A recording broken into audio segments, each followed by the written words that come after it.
Hi, this is The Greatest Story Ever Played. I'm Dan, and I am with Steph and Nikki from Game Till 5. Why don't you introduce yourselves? Hello, Hello. I am Steph, and the other voice is Nikki. It is. Hello. Yeah, so thank you so much for coming back. This is their third time on the podcast. Previously, we talked about Beyond Two Souls and The Vanishing of Ethan Carter. But today, we are going to be talking about A Plague Tale: Innocence. Before we get into A Plague Tale, would one of you two want to tell us about Game Till 5 if people don't know? Sure. Yeah, we are basically a video game podcast who kind of specializes in just talking about lists. So five, obviously the clue is in the name. We normally discuss our top five video game topics, which could be literally anything. I can't even think of examples right now, but there is many. Yeah, we've done ones on genres and puzzles, like puzzle games and things like that, and then weirdly more specific ones like individual games and Like all sorts. fashion as well. Yes, fashion. It's getting more specific the longer the podcast goes on as well. Yeah, so we just chat about it really. We make lists, we have a bit of a laugh, and yeah, it's fun. Yes, super fun. Yeah, I was thinking fashion too. That was one of the recent episodes I remember listening to. And then most recently, I think you did puzzles as of a week or two ago when Yeah. I most listened. So yeah, very cool. Awesome show. You should definitely check their show out. It's lots of fun. I'm always excited when a new episode shows up in my feed. So yeah. Oh yeah. Cool. Well, yeah. Also, I'll put links to their stuff in the show notes and tag them when it's on Twitter and all that stuff. Go check their show out. It's a lot of fun. Yes. But I guess with that, we can jump into A Plague Tale. I'll get a description for us here. It says, follow the grim tale of young Amicia and her little brother Hugo in a heart-trending journey through the darkest hours of history. Haunted by the Inquisition soldiers and surrounded by unstoppable swarms of rats, Amicia and Hugo will come to know and trust each other. As they struggle to survive against overwhelming odds, they will fight to find purpose in this brutal, unforgiving world. And a little background on the game itself. It was developed by Asobo Studio, who I think gets contracted by Microsoft for some different things. So they did like Microsoft Flight Simulator. They worked on The Crew, the racing game. So stuff like that. And the reading I was doing is it sounds like they hadn't made their own game for a little while, but they were inspired by The Last of Us and Brothers, A Tale of Two Sons, and we're like, we want to make a narrative game. And that's sort of how this came here. So I don't know about you, but I thought I recognized both of those influences as I was playing. I was like, this reminds me of this, or that reminds me of Brothers, or that kind of thing. For sure. Yeah. Yeah, I was reading about this earlier and I saw that they hadn't really done that much. I think they'd done like a racing game and a few other like bits and bobs that were maybe like based off kind of Disney games, but you can definitely see the influence. And but I think it's pretty cool that they did really well considering they haven't really done much like this before.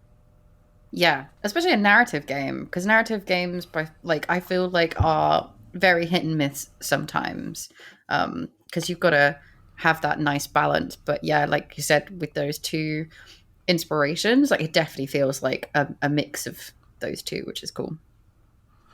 Yeah, I agree.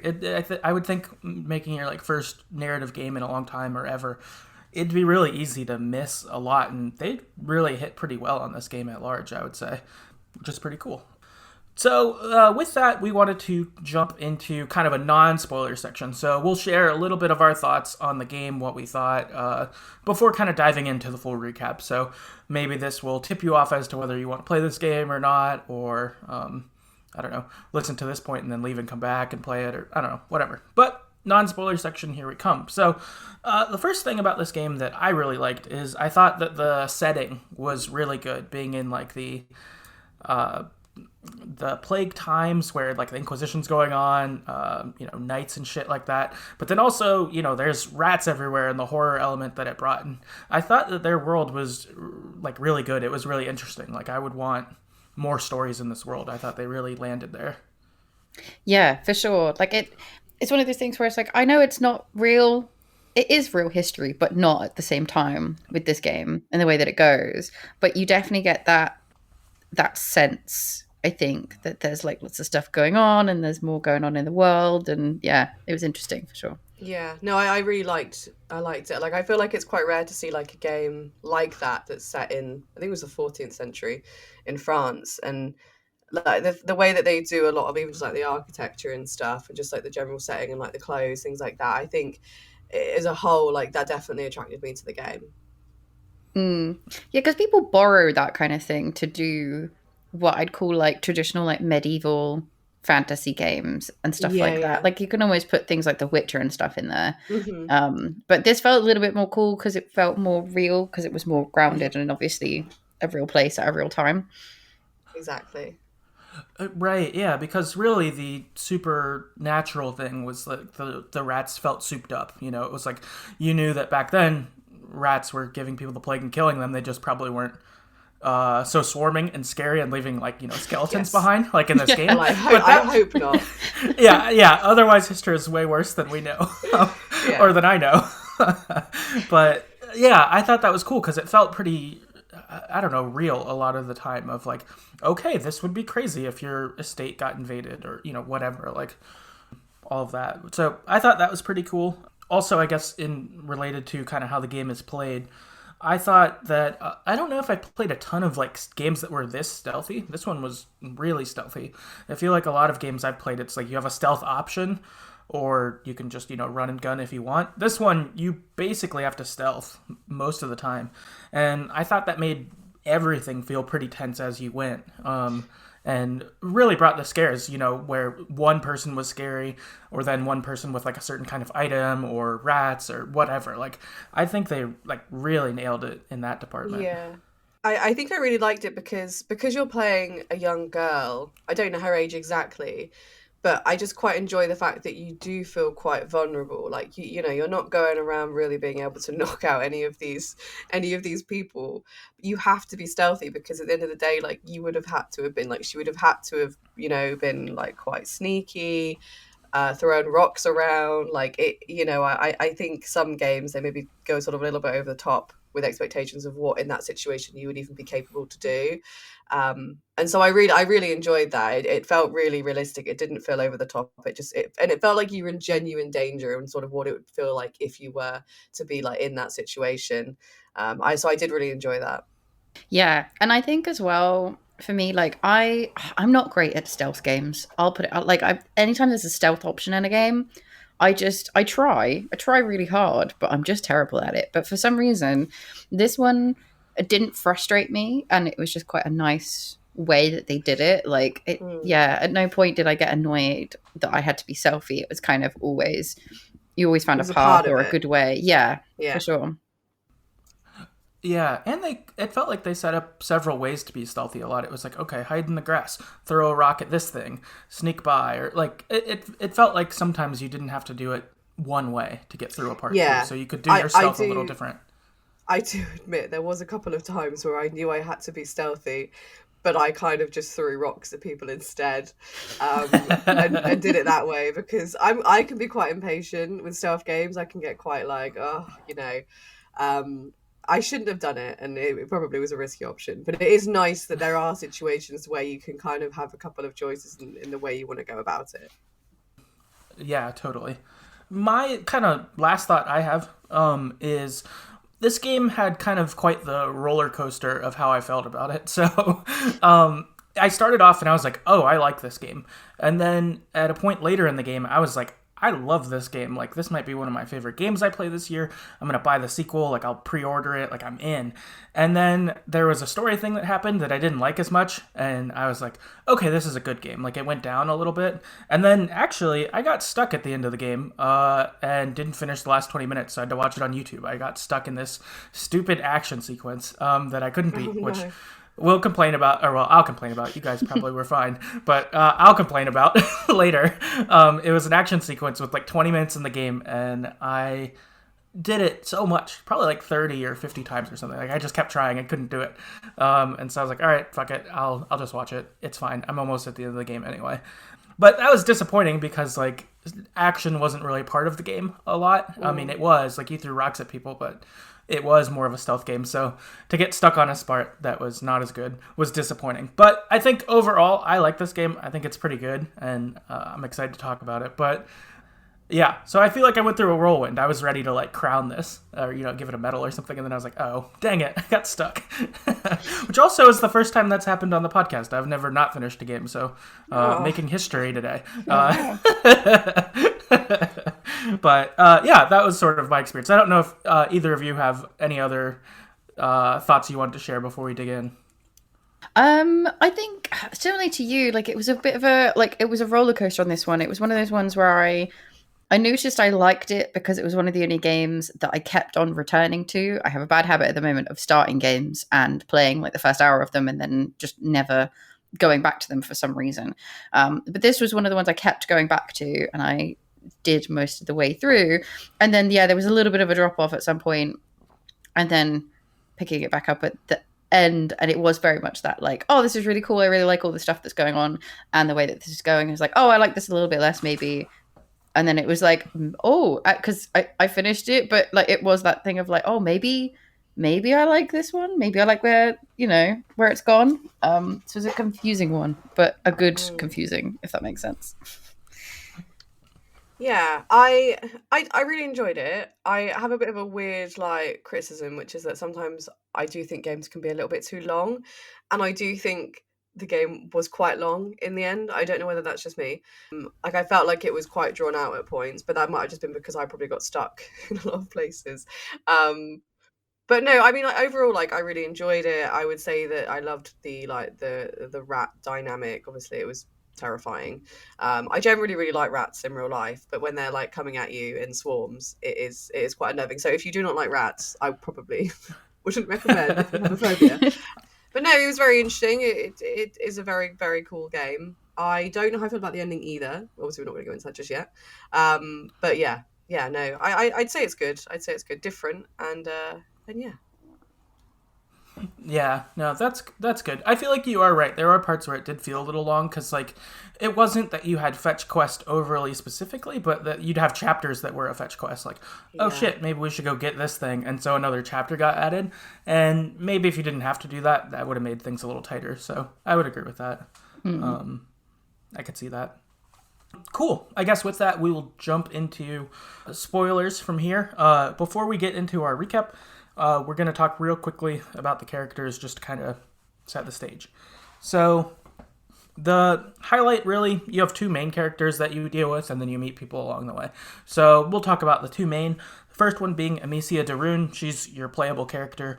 I think she's about 15, and she's from a noble family, and she's really close with her father, but not so much with her mother. And then you've got her brother, Hugo de Rune, who's 5, and he has this mysterious illness that has basically kept him away from everyone. He's kind of quarantined almost, and his mother has spent basically her whole time since he's been born trying to care for him and try to, help find a cure for him and all of that stuff. So Amicia doesn't really know Hugo that well. And I think in part feels like, I don't have a mom because of him. Like, he's taken all of her time. So there's not like strong tension between them, but there is some because they don't exactly know each other. And their family's sort of fractured in a weird way, I would say, because of this.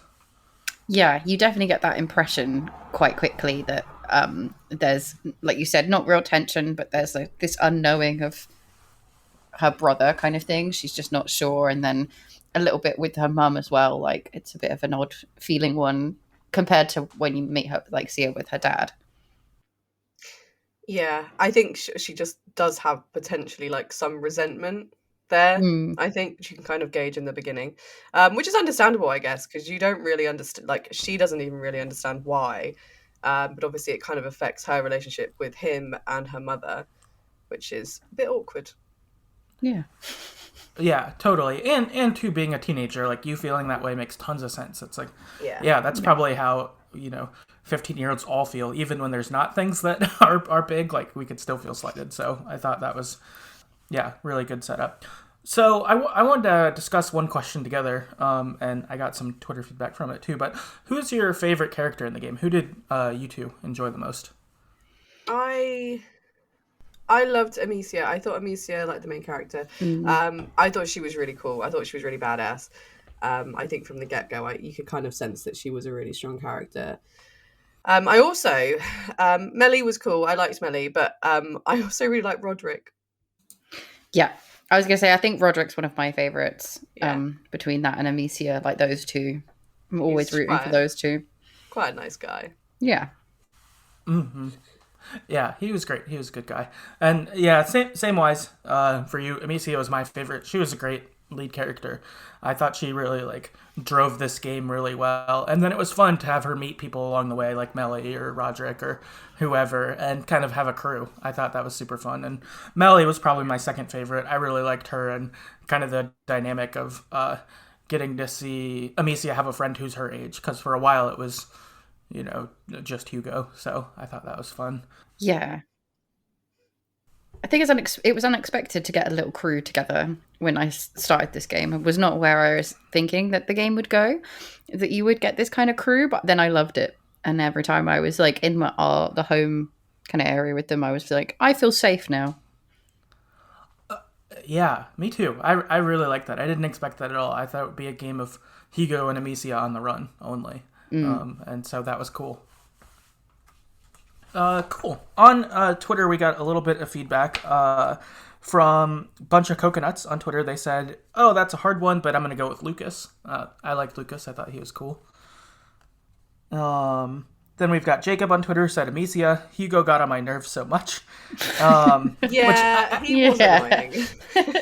Okay, so were you both annoyed by Hugo also? Yeah, you're kind of supposed to, though, right? Like, he is supposed to be the annoying little brother. I think the problem with Hugo is there were certain points in the game where if you get too far away from him, he starts like crying and screaming, and like you're trying to do something, and you're just like, Hugo, please, like calm down. Like I need to get some shit done. That's funny. Yeah, I was surprised. I wasn't that annoyed by him. Like, you know, there are a few times where he runs away and I'm like, come on, dude. But there were other times where I was like, oh, he's kind of sweet, like as a kid. Like, I feel like other kids in games I like less than Hugo. So I don't know why it happened to work for me. But I was like, you seem okay. It seems like your life is hard. I get it. I think he grew on me in the end. I just think it took a long time. Yeah. And you're supposed to kind of get that impression that he doesn't really know how to deal with people because he has been just like him and his mum, obviously, like the whole time. It's like being in quarantine. Like, we know what it's like being in quarantine. I think we'd all turn out a bit weird if we were born into this. So, maybe we have a bit more sympathy for Hugo. Yeah, that's a good point, because I guess really the only person he's interacted with is his mom, who probably basically does what he wants when she's around. Like, not that she's a pushover, but that she's probably pretty accommodating to him. So he probably hasn't had people like say, no, we're not doing that or whatever. Like, you know, he's probably just been in his room and either no one's there or his mom's there helping out with him. And like, I don't know, all that. Continuing, Mike on Twitter said Amicia was their favorite. Tom says Melly was cool. Alexa says Melly. Tiny and Tired said my sweet boy Roderick, followed closely by Melly. And then Larry on Twitter said the rats were his favorite. Oh. Which I thought was funny. Not those rats. Yeah. Ugh. When I first started playing, they really grossed me out. I got like used to it as it went on, but at first I was like, I'm not like anti-rat, but I like them less, you know, after playing, because they were kind of a lot at first. You're just like, oh my gosh, this is so gross and terrifying. Yeah, it definitely made me think about rats in a slightly different light. Like, I get why maybe people around that era might have hated the rats. Like, now I see one and I'm like, oh, it's kind of cute and fluffy, and even if it's eating garbage, but you know, back then I see it now. Yeah, for sure. Cool. All right. So we'll dive into the game itself. And it begins with Amicia and her dad and her dog Leon on a hunt. They're looking for a boar. And this really sets up sort of the tutorial of how to use the sling. You get to see the relationship Amicia and her dad have. It seems pretty good. And you end up finding a boar and try to kill it. I think you throw a rock at it once, but it doesn't like hit it quite right, so the boar runs away. So your dog chases after it, and you chase after your dog, and you end up as you go, you can't find your dog, but you find the boar like all torn up, like half eaten, and Amicia's like, my dog couldn't have done this. Like, what's going on? And then Plague Tale is very mean to us, and Very mean. So mean. And have your dog get killed by something unseen. It's kind of like near this hole, and you hear your dog, and it's horrible.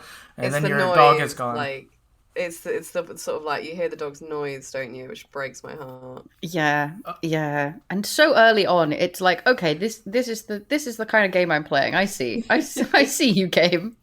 Mm-hmm. Setting the tone right now. Yeah, they did. It was like you broke the rule. You don't do this, and you did it anyway. Yeah, you leave the dogs alone. Right. Yeah. Oh man. Yeah, that was rough. I felt really sad. I was like, I don't like this. And if I hadn't known this game was like said to be pretty good, if it was just like a run-of-the-mill horror game, I wonder if I've opted out here and be like, I don't know if I want to be a part of this anymore. But but I think knowing it was good, I was like, I will continue on, and I'm glad I did. But I was just like, Jesus, that's like, fucking rough beginning. Your dog dies. Amicia, of course, is very sad. We're sad too, as the player. And we head home. And Amicia and her dad come home. Amicia goes to find her mom, and her dad is concerned about what you saw in the woods. Like, he's, sad for Amicia's dog, but he's also like, something's really wrong. Like, the forest shouldn't look like that. Animals shouldn't get slaughtered like that. Like, that's not normal. So he was kind of concerned and going to try to talk to some people to figure that out. Amicia goes to talk to her mom to lament her dog.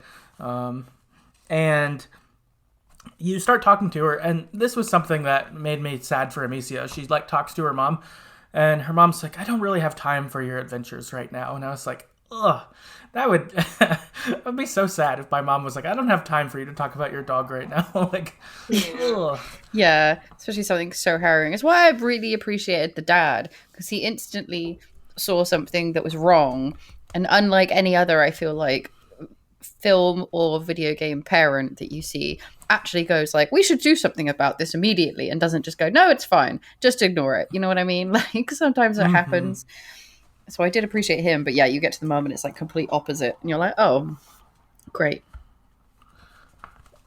Yeah. I agree. That was nice about the dad. He recognized it as important immediately, which you don't always see.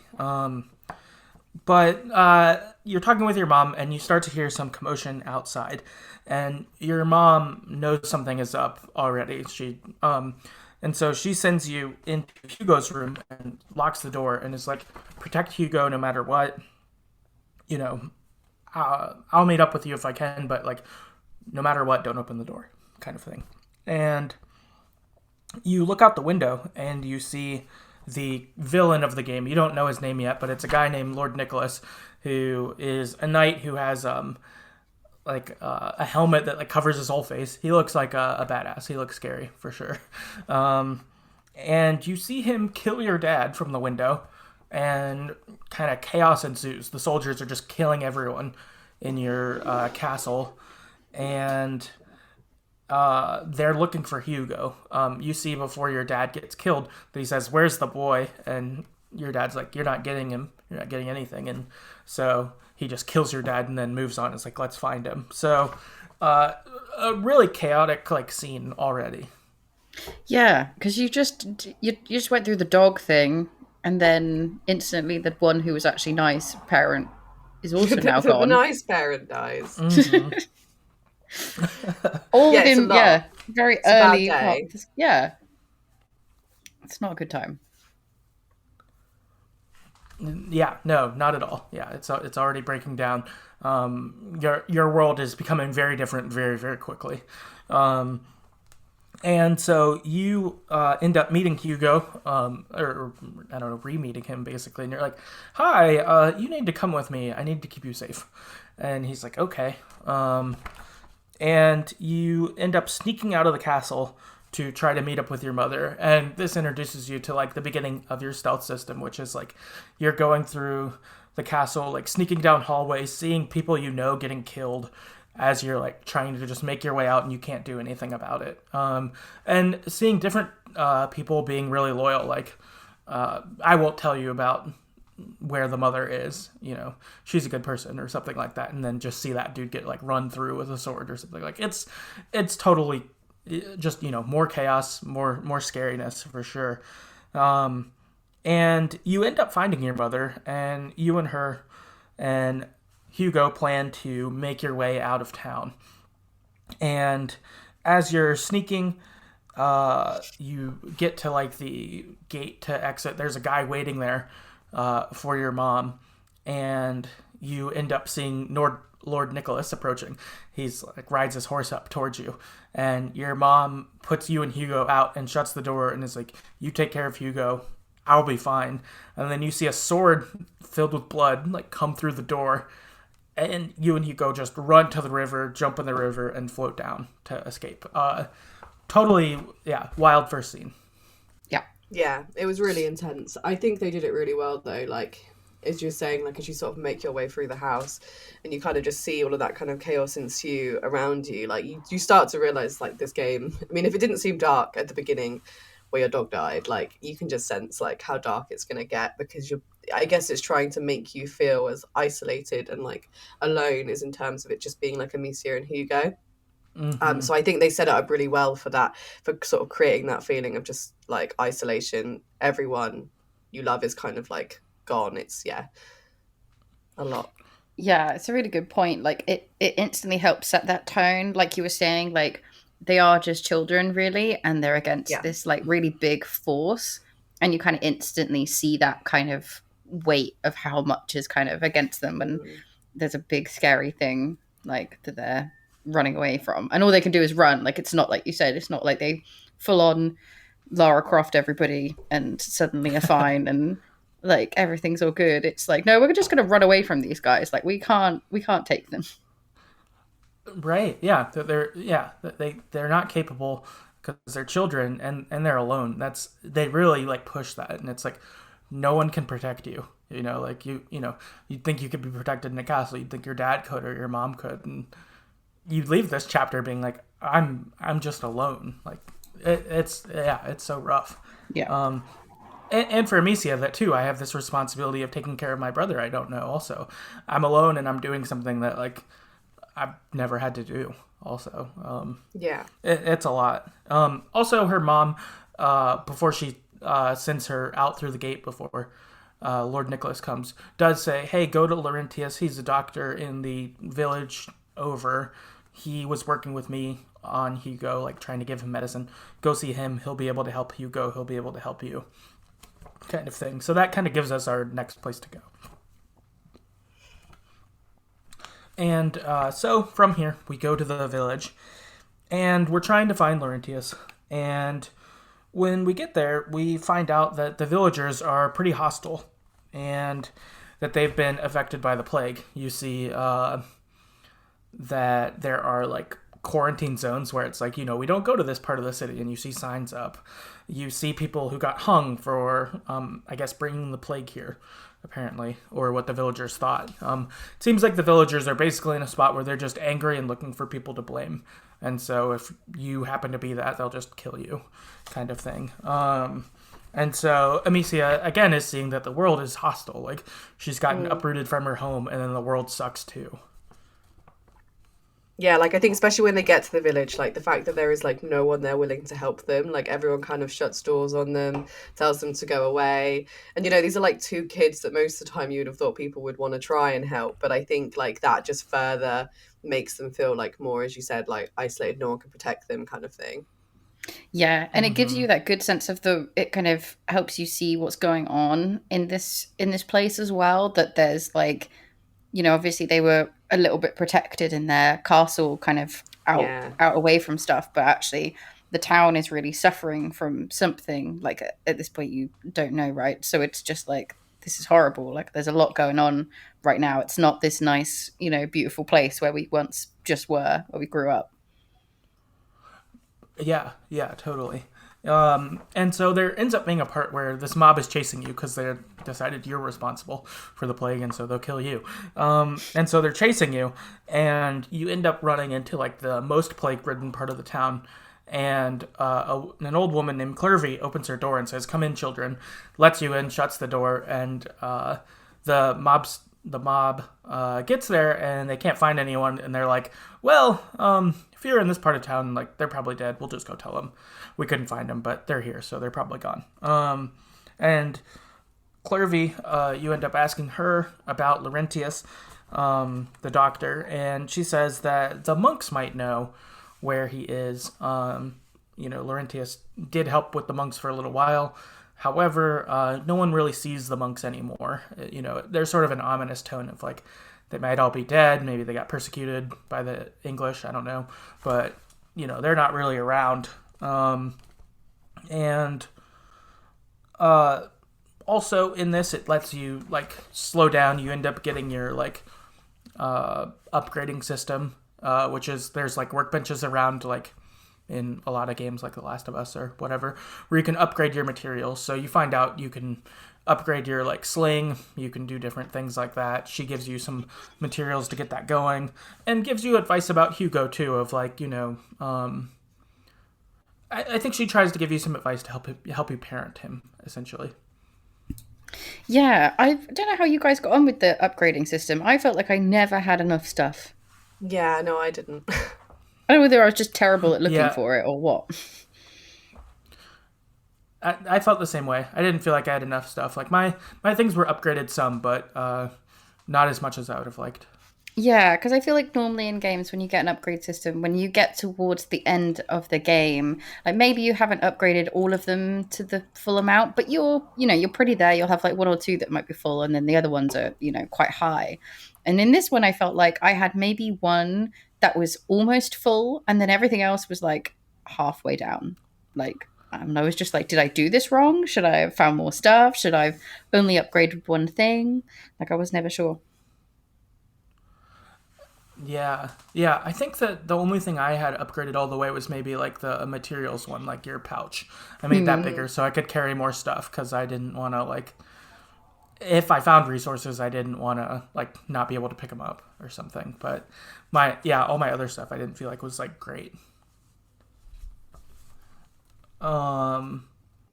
But yeah, so Clervy talks to you a little bit about Hugo, and then Hugo demands to go home. He says, "I want to go see Mom. I want to go home." And Amicia is pretty exacerbated at this point, and she says, "Our mother and father are dead. You're never going to see them again. We're never going home again. Like, we're fucked.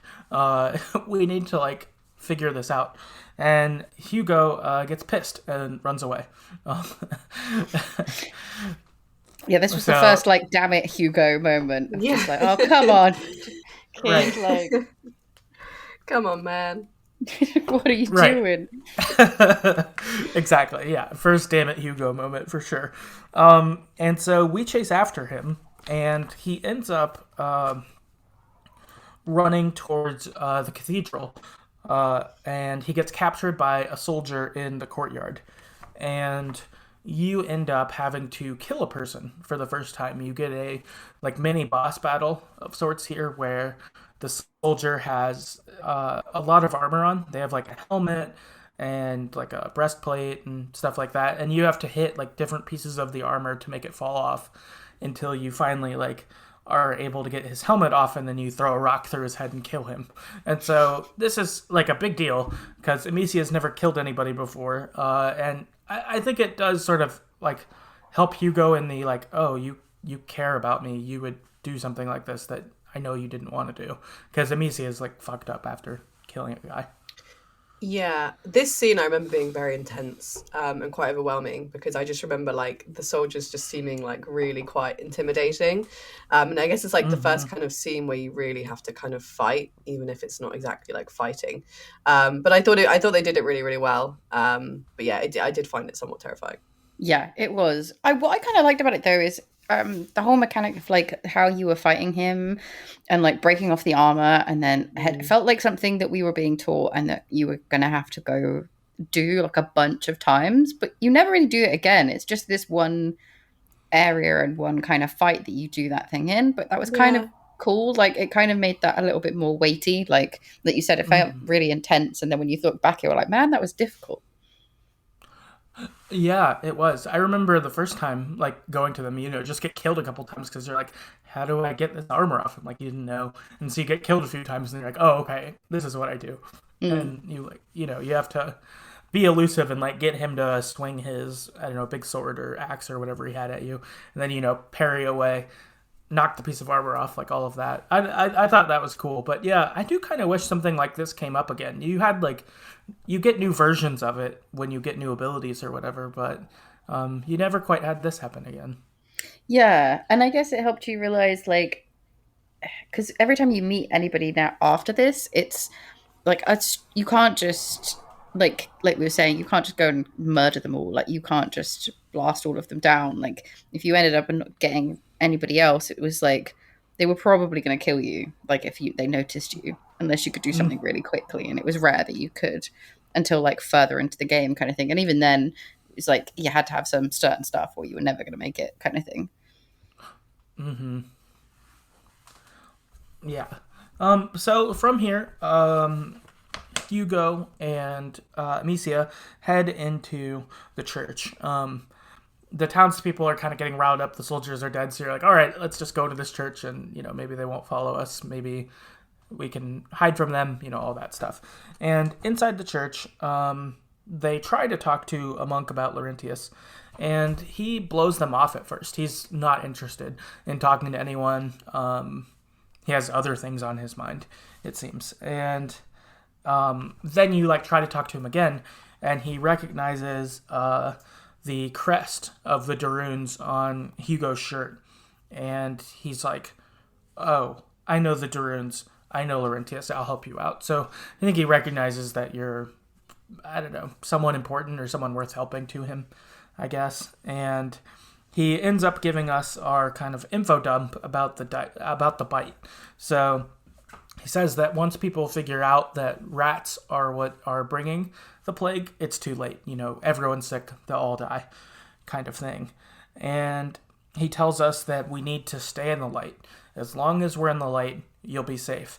If it's dark, you're done. The rats will get you, kind of thing. And so you're like, okay, this is ominous. And then you walk into like a new room, and he hands you a torch, and there's like candles all strewn through the room. And he's walking, and he comments on one of the only other monk being missing. But then like a gust of wind comes in, and it blows out all the candles. Amicia's torch is the only thing, and you just see rats swarm the monk and eat him. And Yeah. holy shit, totally wild. Yeah. That poor guy. He never saw it coming. No, he was just doing his own thing. Like, didn't want to go down there in the first place. Just showing you around. But this is like the first one we see of like the actual human, right? Like we properly see this happen. You Yeah. don't see I it feel like before this part. yeah, this is where I feel like you truly get to see like the rats properly Yeah. doing their gross stuff. Doing gross rat things. But yeah, that's true. You do, and then from here you have to navigate your way through the crypt, because he told you before he got eaten, hey, if you go through the crypt, that will take you like outside of town. You'll be able to get away. And so Amicia and Hugo, without his guidance, have to make their way through the crypt, and there are rats everywhere. And you end up finding the other monks like body eaten also. Like there's just like rats and blood and like gross rat nut stuff everywhere. It's super dark, and you're always needing like a torch. And so they like introduce a thing where you can like find a small stick and light it on fire to get places. And so it's just a lot of like navigating around the danger next to you, kind of thing. And like, can I make it to this fire pit and light it before my fire goes out, and like things like that. Yeah, I must admit, I really enjoyed the dynamic of the whole like having to have light and the rats and stuff, because they move so cleverly, and it creates this real intensity of obviously like when you're, because obviously sometimes your torch can go out if it's only like a stick, and so it's like getting to the other piece of light before it runs out is quite intense, but I thought it was very cool. Yeah, and it gets quite puzzly at points, but it's like not particularly difficult. It's just, got to look out for the things that are going to make the light and stuff, which Yeah. is quite fun. Yeah, I thought they did that really well. Of like you said, it was puzzly, but they're not hard puzzles. But the stress level is still really high because you're like, I don't want to get swarmed by these rats because, like, you're like walking through a sea of rats essentially, and then they're behind you where you stopped walking, where your like light shadow, They're just your light has waiting. gone away. Yeah, they're just waiting. They're Like, waiting for you to fuck up. yeah, Yeah. they're always there, and so it's so tense feeling. I thought this was great. And so ultimately, you do make your way through the crypt, and you get to this long hallway, and at the end is the door to go outside.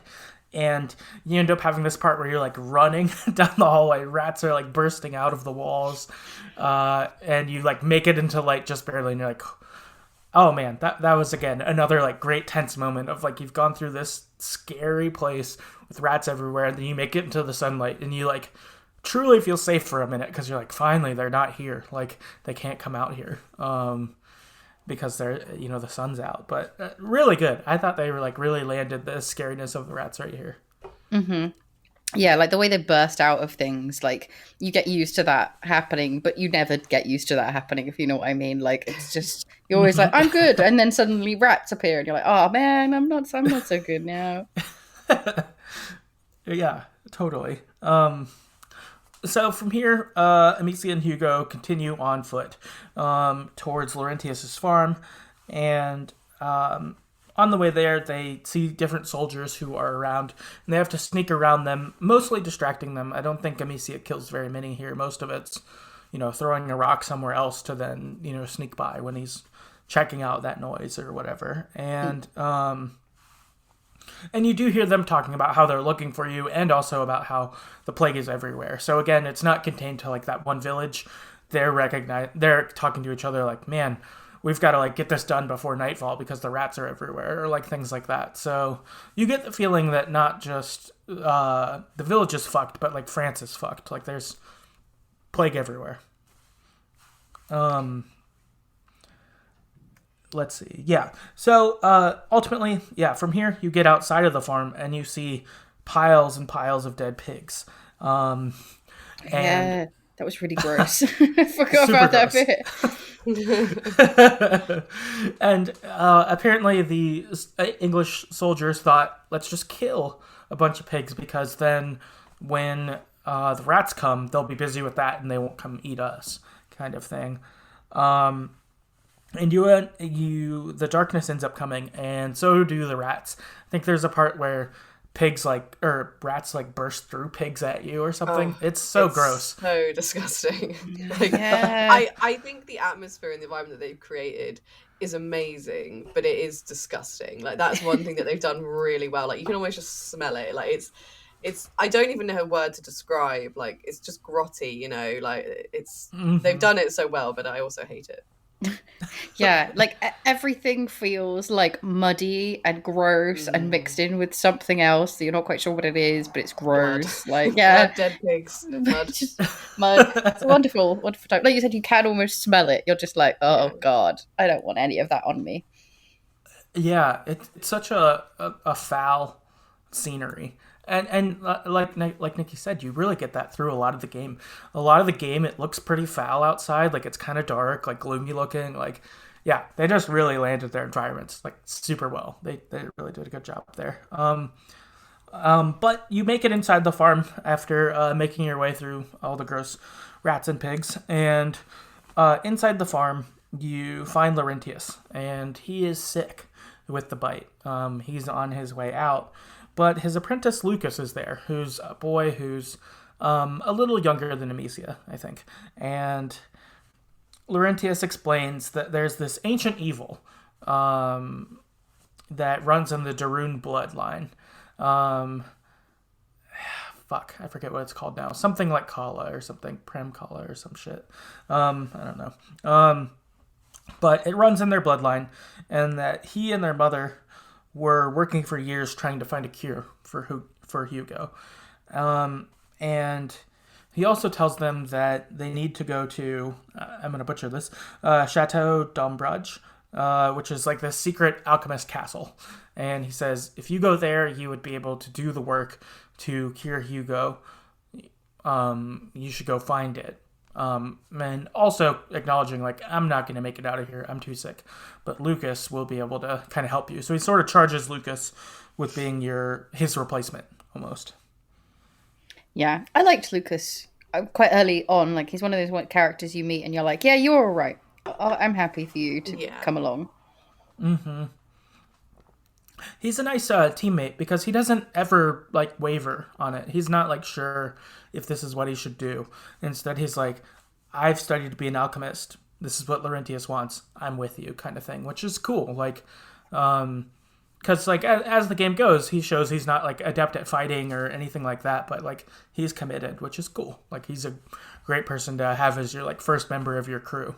Yeah, For sure. And he's not particularly scared of what's going on, which is nice, because you've just been with Hugo, who was scared of everything happening and, like, always worrying about things, and you kind of have Lucas, who's just like, yeah, okay, this is gross and it's terrifying, but we need to deal. We got to do it. So. Mm-hmm. Yeah, that's true. And so Lucas also in this encounter teaches you about the ignifer, which is basically like throwing coals that relight a fire. So this adds a new, progression kind of in your like RPG tree almost of you can use materials to do this. And so this is the first time this happens. This happens several other times through the game, which is kind of cool, where you have a new way to navigate things. So for this, you can relight a fire. So what this ends up being is in like escapes that you'll have in a little bit, you'll throw like your coal at the fire and it will create a safe area for you as you're like escaping rats kind of thing. So kind of cool. And also like showing, okay, he's going to teach you things as time goes, which that was cool. Yeah, I liked all the little extra stuff you got. It felt like it was difficult sometimes to pick what to do, because sometimes you get new powers and like you'll find like most of them are useless and you never use. There's only like one you always use. Whereas I found all the stuff that you get taught, I kind of used all of it at different points, quite a lot. Yeah, I thought that they did that pretty well in this game too, is that you used all your things. Like you said, normally in games I just find a thing I like and then I just do that a lot. Yeah, exactly. But in this one it was like, okay, you need to do this. Like, all right, use ability 1, then use ability 2, and so on, and that will get you through here. Like, which is cool. So Hugo teaches this. You go down to Laurentius's lab real quick. You get some materials. That's where he teaches you this. And then rats end up breaching the house. And when they breach the house, like a gas lamp falls over and causes a fire that explodes the house. And so Laurentius is gone. Amicia, Hugo, and Lucas have to run away on foot. Part of how they do this is they find like a almost like a catapult type mechanism that's like lowered, and it has a basket of fire in it, and they push it and then they just run after it because it kind of creates a safe place through the rats to get away.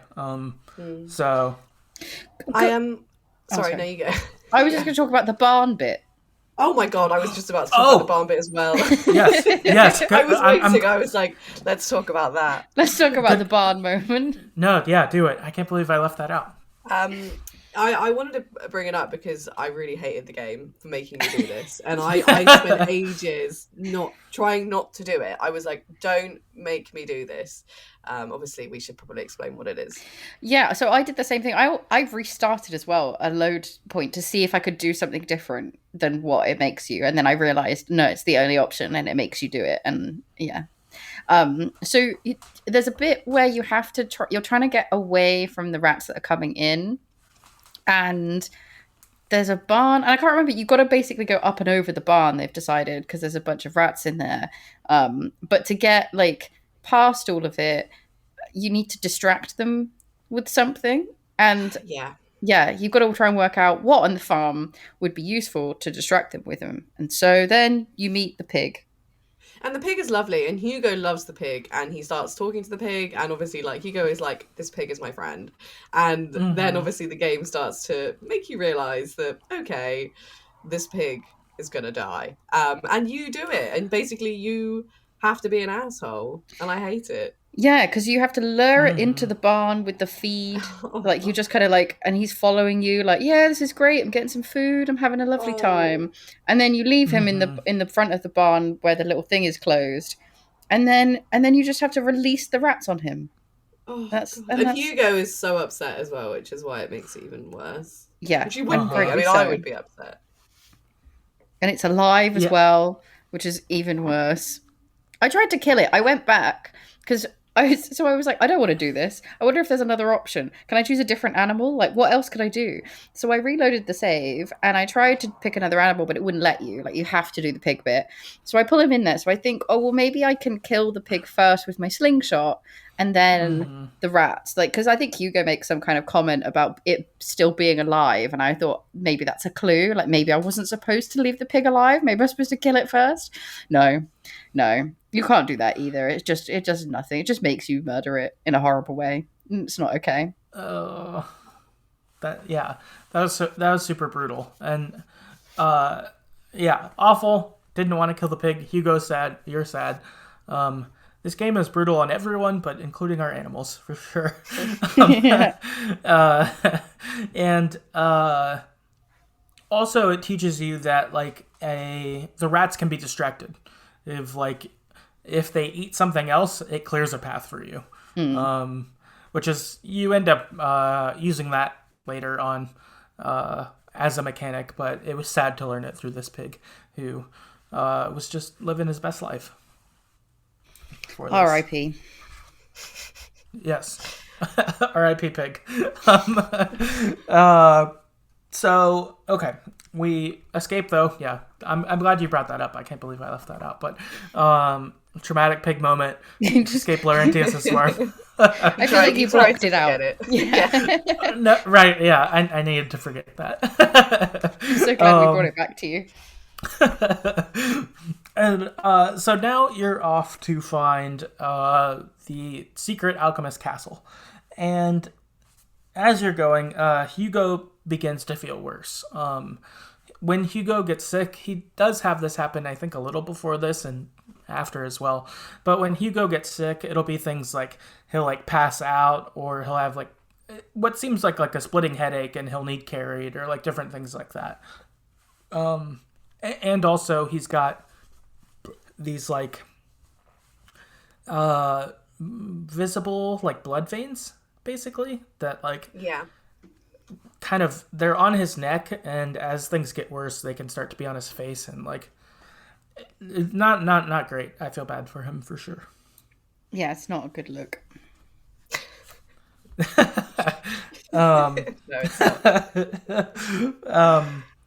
And also while you're walking, Lucas tells Amicia more about Hugo's condition, and he says that he's going to continue the work of her mother and Laurentius. Like, I'll be in their stead. I'll do this. I want to help you. So he just kind of commits more. And as you're walking, you come across a battlefield, and it's full of dead English and French soldiers all over. There's rats. This was the part specifically that reminded me of Brothers: A Tale of Two Sons. Has either of you played that game? Yes, and that's another game that haunted me for a while. Oh, no. I was going to say, this battlefield scene I found like particularly disturbing, because like you have to walk over the corpses, because there's just no ground. Like literally, it's just bodies on bodies on bodies, and Hugo is obviously quite disturbed by it, and I was disturbed by it also. To be fair, I genuinely felt a little bit sick to my stomach. I know it's a game and it's not real, but it genuinely was quite disturbing. Yeah, it's quite a visceral looking game, I think, at parts, and this is one of them. Yeah, it really is. And yeah, same way. It feels like you like feel each step of like you're walking through this giant field of dead people, and it's so gross, and yeah, awful. And also then there might be rats there, which adds like kind of a scary element in itself. And then when you see them, It's like, this is awful. I don't want to be here, kind of thing. You do make your way ultimately through the battlefield, and you're exiting the battlefield, and you see two thieves who are being arrested, who I guess were looting the bodies for materials. And one of the thieves are like, "You're arresting people, what about them?" And points out us, which lets the guard be like, "What?" And they knock the guard out, and you run and they run. However, you get captured. Amicia and Hugo get captured by soldiers in this runabout. The thieves and Lucas do escape. So from here, you wake up with Amicia in a cage, and she finds out that her and Hugo are going to be ransomed. Hugo's not near here. He is apparently in a cage somewhere else.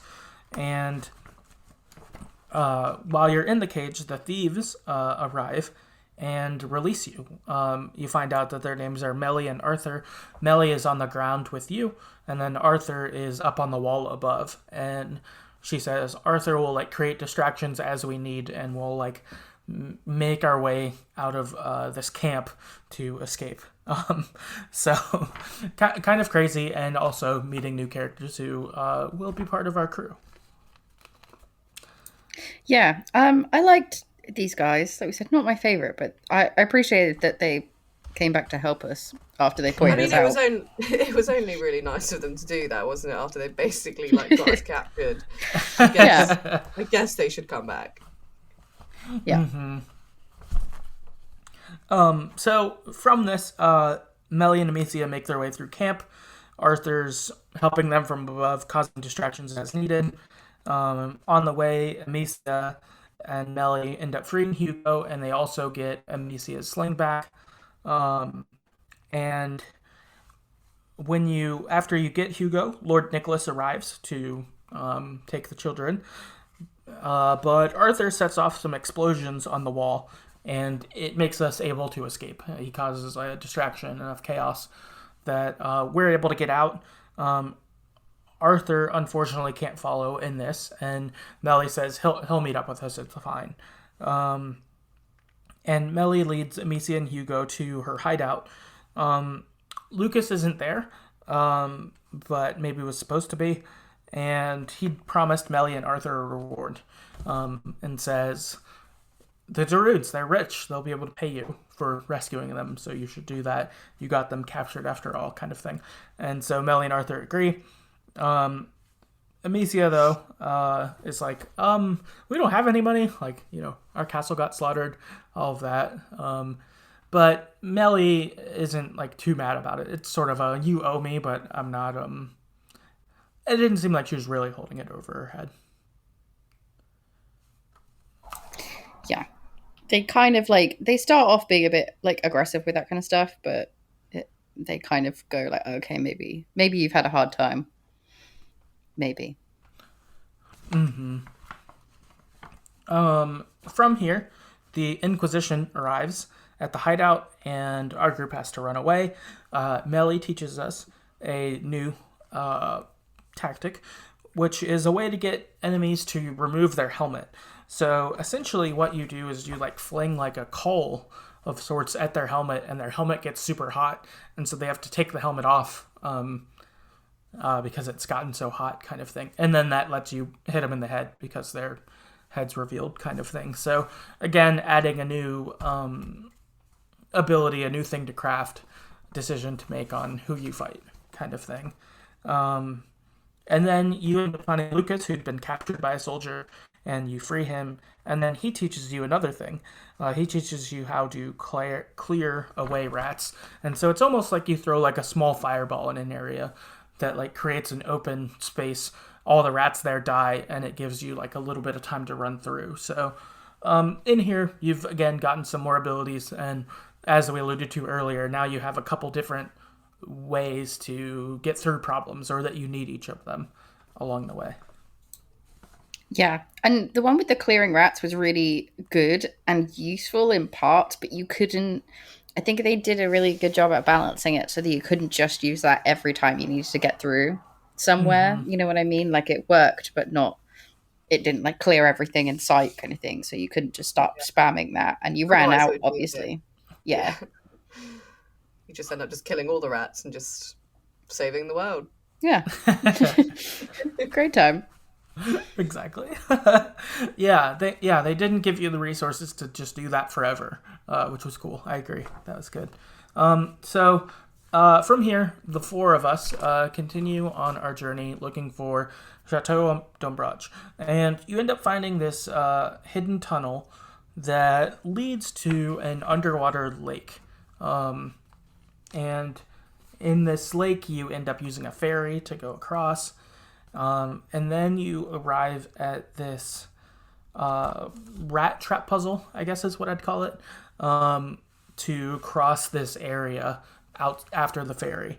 And you basically use the fire to like move. There's essentially fire pits on like a lever, and you can move them around to make you able to cross from like one side to another side and then like cross back. So it's this interesting like trap that if you know how to use it, you can get across, but if you don't, there's rats in the way and you're stuck, essentially. And Lucas comments on that this is pretty old and that maybe the rats have been around longer than just now, kind of thing. I did like that puzzle, like with the moving things. Again, it was one of those ones that made you think, like you couldn't just solve it without thinking about it, but it didn't take forever to work out what you were doing, if that makes sense. I quite liked it. Me too. And similar experience. It wasn't like super hard, but you did have to think about it, and you're like, wait a minute, okay, I want the rats to be here. How do I do that? Like, do I pull this lever? Do I go across and then pull that one? Like, all of that stuff. Yeah, and it's always quite tense dealing with the rats. Like, you just kind of want to get them out of the way, like, as soon as possible. Yeah, I found that like because some puzzles I get very impatient and I end up sort of like googling it and getting very annoyed. But this one wasn't so bad, to be fair. Yeah, I'm similar. I don't tend to like puzzles either. On your guys' puzzle podcast, I know Nikki didn't like them, and I would be probably more on your side, where I'm not a huge puzzle person, but I can get into them if needed, and if I get frustrated, I'll just Google them. I'll give it a bit of a go, and then if not, yeah. Right, exactly. And I felt like in this game, most of the time I could get up. I probably Googled a couple of them, but most of the time I could be like, okay, I'm seeing what I'm doing, or okay, I know I'm doing this wrong. What do I need to do to fix it? Like, which is, I think when puzzles are successful, when you feel that way. So that was cool. You make it through this weird trap, though, and then you see the castle in the distance, but then you have a lot more complex traps to go through to make your way to the castle itself. And these ones are essentially big versions of the trap you just did, except what it ends in is you push the rats into pits. So there's like different pits scattered through the area, and you will move the fire like from farther away from the pit to it, and then the rats will fall in there, kind of thing, because they have nowhere else to go, because it's sort of like a maze, I guess. Yeah, I think that's probably a good description. It's like a maze puzzle kind of thing. You slide one thing one way so you can get to the next bit, and then but have to move it back kind of thing. Yeah, I enjoyed this one as well. Yeah. And so we managed to do that. We made it, and we get inside the castle, and the castle's pretty beat up, but you also get this feeling that we've maybe finally found somewhere safe. We had to do all of this complex rat stuff. Maybe people who would come after us, if they could even find this place, would they be able to do that? So, this place is hidden away, all of that. And because it's the secret alchemist lab, this is a place where Lucas can start working to help Hugo. So I felt like this was finally like a bright spot for our characters. It was like, okay, something's gone our way. We have somewhere where we're not only on the run. We have somewhere where there aren't going to be rats that we can't deal with, like, all of that. So I thought that was cool. Yeah, I liked having this little base. Like we're saying, you felt quite safe in it, and although there was like you said, it's not totally all there. It's just quite it's one of the nicer looking areas of the game. Like we were saying, like everything I feel like is always covered in rat stuff, or grossness, whereas this is not that bad. It was nice. I didn't trust it though. I was like, something always goes horribly wrong. Well, judging by what's happened so far. To be fair, yeah, true. That's smart. That is true. So we set up here at the castle, and it really starts to be the kids' new home. Lucas sets up shop in the old alchemist lab. Hugo's getting worse. Melly wants to go to Baston, which is a nearby city, where she thinks Arthur will be taken, because I guess that's where prisoners will end up getting taken a lot. So she wants to go rescue him. And then Lucas tells us that her mother and Laurentius were working on treatments based on this forbidden book called the Sanguinis Itinera, which is supposed to be at this university that's near Bastion, and that maybe the plague will make it easier to sneak into the university and steal that book. You know, if everyone's dealing with plague stuff, maybe you can get in there and get it. So that sets us off on our next mission. Amicia and Melly head off. They get to the city at night, and Melly picks a lock to give Amicia her trajectory towards the university, and says, good luck. We'll meet up after this. I'm going to go rescue Arthur. I'll meet you at the castle if this goes well. Good luck. Get the book. See you back there, kind of thing.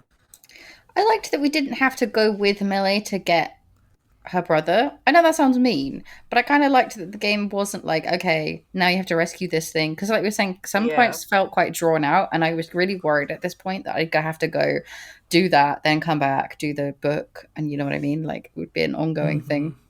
Yeah, exactly. Yeah, I thought they did a good job of that it will have the same effect, as Melly will go deal with that and you'll meet up. You don't have to be a part of that, which I agree. I was glad about. Then Amicia continues on foot, and she sees in the street that the soldiers are using floodlights almost to guide the rats. So it's like a big light beam, and they're able to use that to kind of push the rats out of their way. She also overhears an Inquisition leader talking to some soldiers about gathering these crystals from the rat's nest, because they essentially attract rats to a spot. They're like a distraction, essentially. I think it's like a smell thing, is how I took it, is that the rats smell it and they're like, oh, go over there, kind of thing. And apparently they're getting used for some special project, so that's why he has them gathering them. But it lets you know that you have a new item in your arsenal that you can throw this diversion and send the rats somewhere else so you can get through somewhere for a little while. It's sort of like a timed distraction, I guess. Yeah, and again, it doesn't really give you a lot of them. I think at this point as well, like, I started to realize that, because normally, like, the rats were just kind of like a side threat, and like a lot of the threat was like the humans. Whereas this point, I remember being like, oh shit, because obviously you can sense that they start like using them in more intelligent ways, like with the lights and things like that. And I was like, I feel like there is more danger. Danger is incoming. But I did think that was quite cool. It started to give you that tip that like the rats could be manipulated, like with the light. You know, you could send them a certain way by like blocking their path or things like that, and you're like, oh, they could be a little more dangerous than just they're around eating whatever they're around, or like, you know, you could use the gold things to draw them somewhere or whatever. So yeah, that's totally true. It feels a little more intense. And you end up also on this part, as you continue through the city, you find out that basically everyone in this city has been killed by the soldiers, or that they had rats released on them. You see these cages that had rats in them, and they just were opened. So the soldiers just like showed up, dropped the rats off, and just let them like feast on the city, which is crazy. That, you know, it's not just the rats are a bad thing that are going on amid this war, but they're being used as a weapon during it. So yeah, I think that's it. Like crazy. The rats being used as a weapon was just, it was too much. Yeah.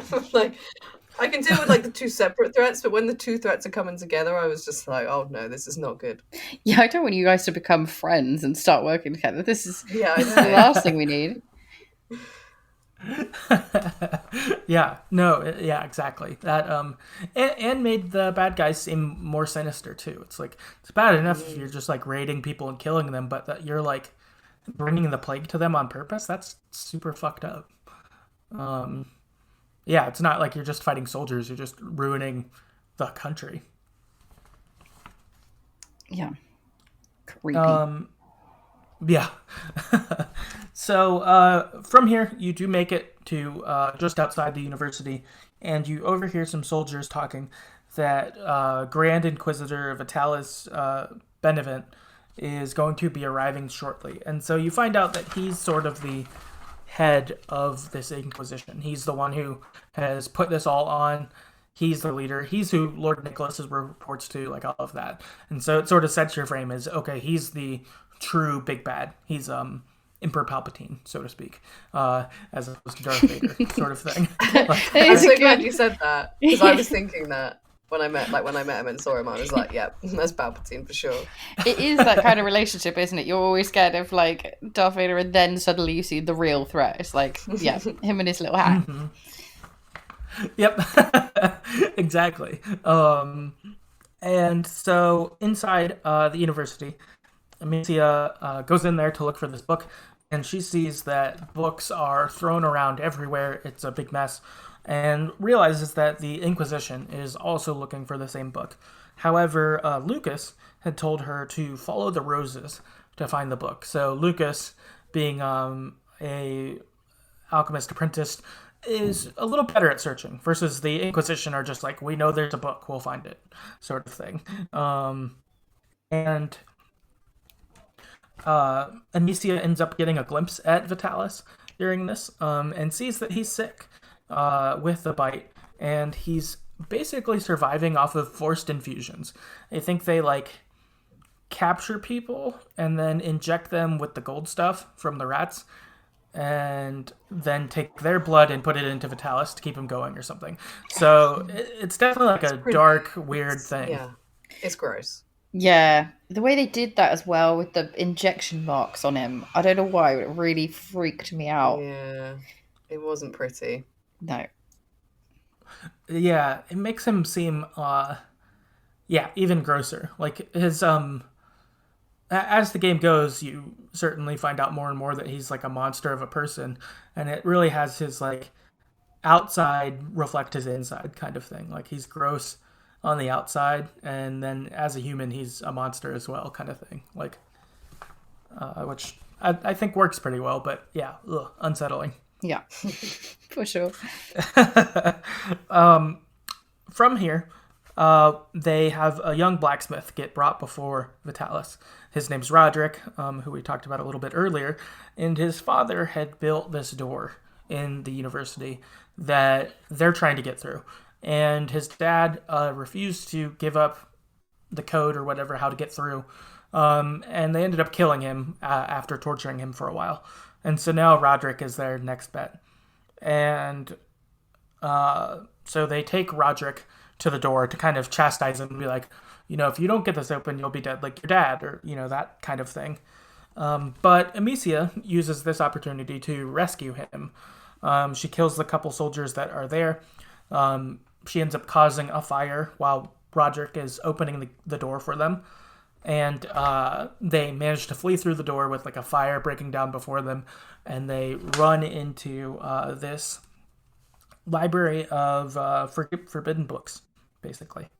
And they end up going through it, and they find the book that they're looking for.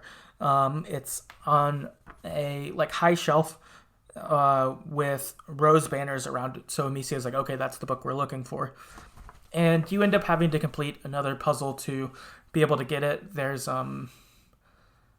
I think there's 4 areas, and they have sort of levels where it's essentially like a balcony with spaces in between, and you like have to make your way through them by moving this like item in the middle of the room to move different parts of the bookshelves up so you make it there, I guess.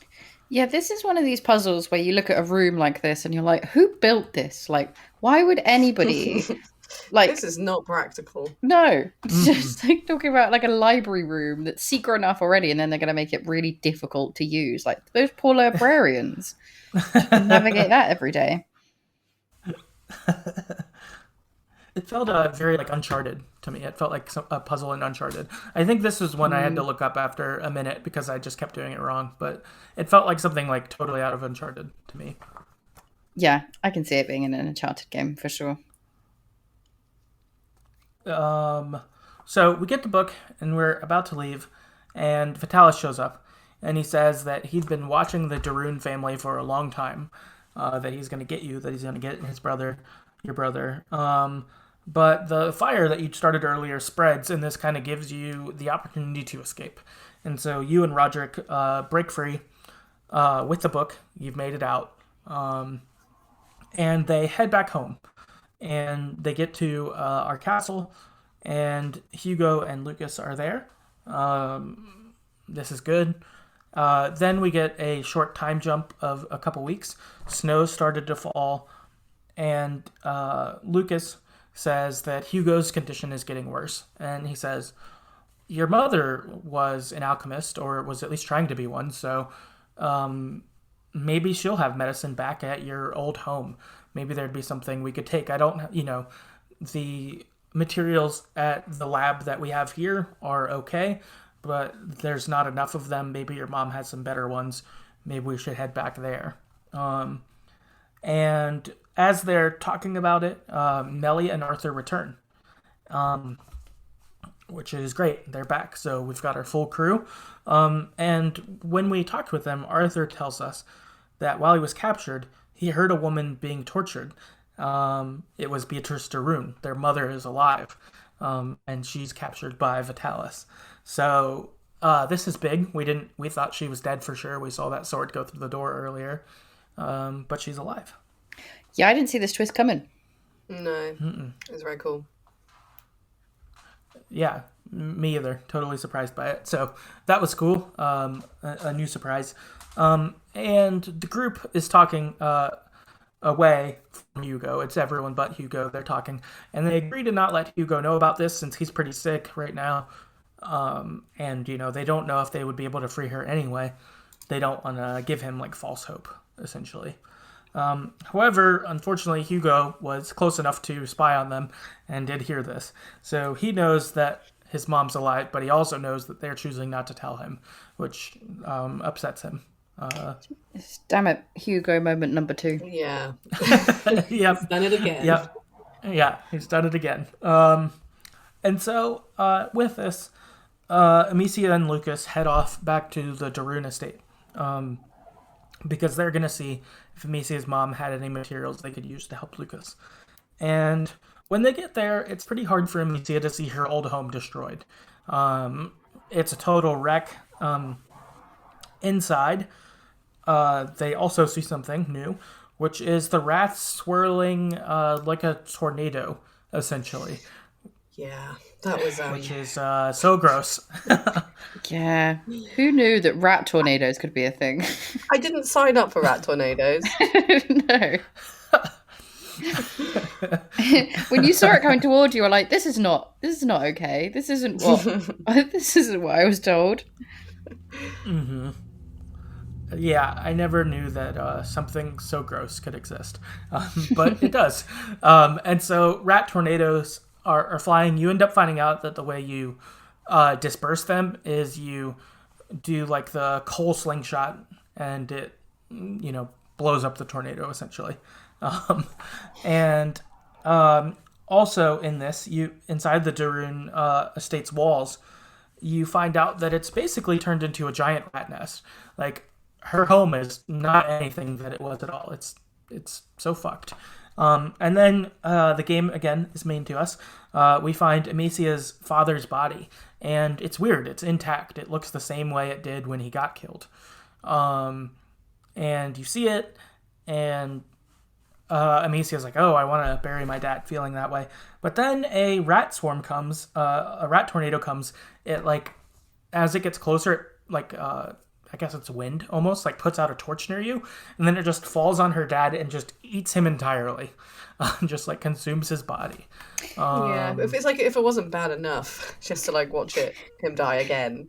Even though Yeah. he was already dead, but It's a real slap in the face at that point. It's like, oh, we're just going to leave him here so you can see that he's still alive. Like, his body is still around. We're gonna take him. Right, and that your whole town is a rat's nest now, or your whole home. Like, it's it's so brutal. Like the past is really gone. The rats have taken it. Yeah, those rats are assholes. Yeah. For real. So from here, they make it to Hugo's room, thinking that's where the materials would be, but they can't find anything. There's no alchemist stuff there. And then they have a realization that, wait, Beatrice, she had a secret alchemist lab. That's where her stuff would be, you know. And I think they sort of catch on that, like, oh, she wasn't like someone who like did alchemy with Laurentius, but instead, oh, she was like a real alchemist. Is sort of their like light bulb moment. And Lucas is like, are there places your mom would never let you go? And then Amicia's like, oh, she never wanted me to go over here. And Hugo's like, alchemist lab's there for sure then. Kind of thing. And so we head there. Unfortunately, though, it's on the opposite side of the castle. So, or the estate. So you have to cross through a bunch of rats. It's gross. You end up having to fight rat tornadoes. You get up in this spot where Lucas is pushing the catapult thing, and then you're shooting coals at rat tornadoes coming at you. It's a fucking mess. Yeah, it's a lot, this castle. Mm-hmm. But yeah, it's a cool fact about the mum, I think, when they kind of realised that she had some stuff going on, rather than just being I don't know, normal. That's not the right word, but like she was working on stuff, and she obviously like had a sort of secret thing going on. Yeah, it was quite cool. Yeah, I thought that was an interesting reveal too, because before this, I thought she was just a mom who was trying to do things to take care of her son, like doing medicine stuff, and would try things Laurentius gave her or something. But instead, you're like, oh, she was like really capable at this. She was good at this. Yeah. And you arrive at her badass lab, and this affirms that more. Her lab, in there, it has like murals and shit up, and you get this kind of realization that this rat plague stuff has been going on for a long time. And that, the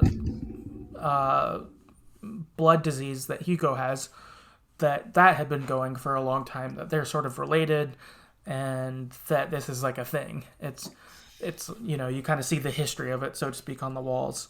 And Lucas Lucas is looking around, and he finds an incomplete cure that Beatrice was working on.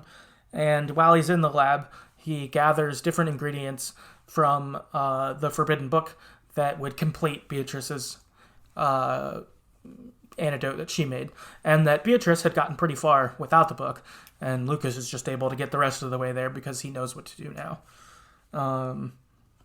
And you're protecting him from the rats while he's like building it, so you have a little chaos there. But then Lucas completes the elixir, and the rats become completely still, and they just let you walk through, which is pretty wild. Which is really freaky, because you start to get the more sentient, like between the rat tornadoes and this, the fact that they were attacking you to stop you like from making it. Mm-hmm. You start to get that more sentient feel from them, which isn't what you want. No. Can't have them organizing.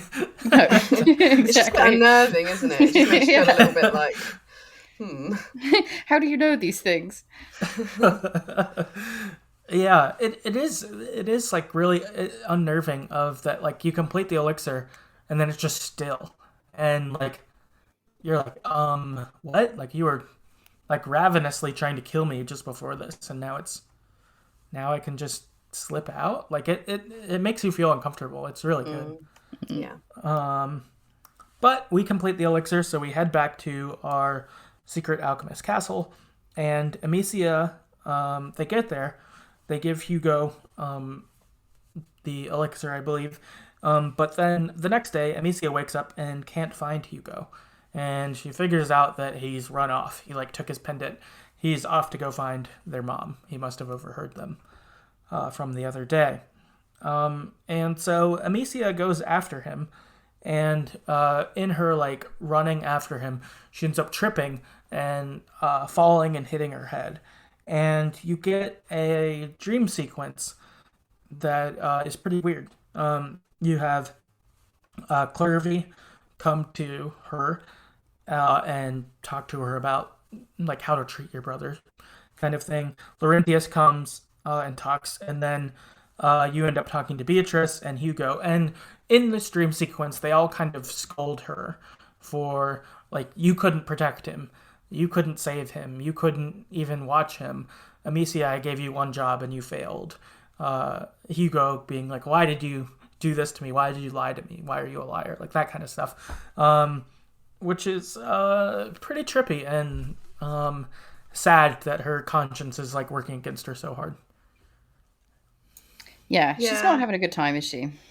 Mm-mm. Yeah, it was not a good time, and I think but it makes sense. The poor girl has been through so much from the very beginning of the game. I guess she's going through a lot of emotions, guilt, and things like that. But I did think it was quite cool, even though it was depressing. Yeah, dream sequences always fun. Mm-hmm. I agree. I thought it was well done. And it tips you off fairly early that it's not real. It happens and you're all right, this can't be real, right? And then you're okay, it's not. But just seeing, the emotional difficulty she's having amid all of the other horrific things we've dealt with before this. Also, the sequence continues. I think this is part of the dream sequence because it doesn't really make sense if it was real. But Amicia sees Hugo again, and she saves him from some soldiers, but then he ends up getting captured by Lord Nicholas in it. And I think, again, this is probably part of the dream sequence. It's a little unclear, but I think it is still part of the dream sequence. And kind of her fear of that I'd let him get captured by our big bad kind of thing. And more bad dreams. From here, we pick up with Hugo, and he's at the Inquisitor's headquarters. And you find out that Hugo had turned himself into Lord Nicholas because he thought he'd be able to see his mother. So Hugo did run off and I guess managed to find soldiers that got him to Lord Nicholas. And he says, I'll come with you. I just want to see my mom. And they're like, sure, we can do that. Damn it, Hugo moment number 3. Number 3, yes.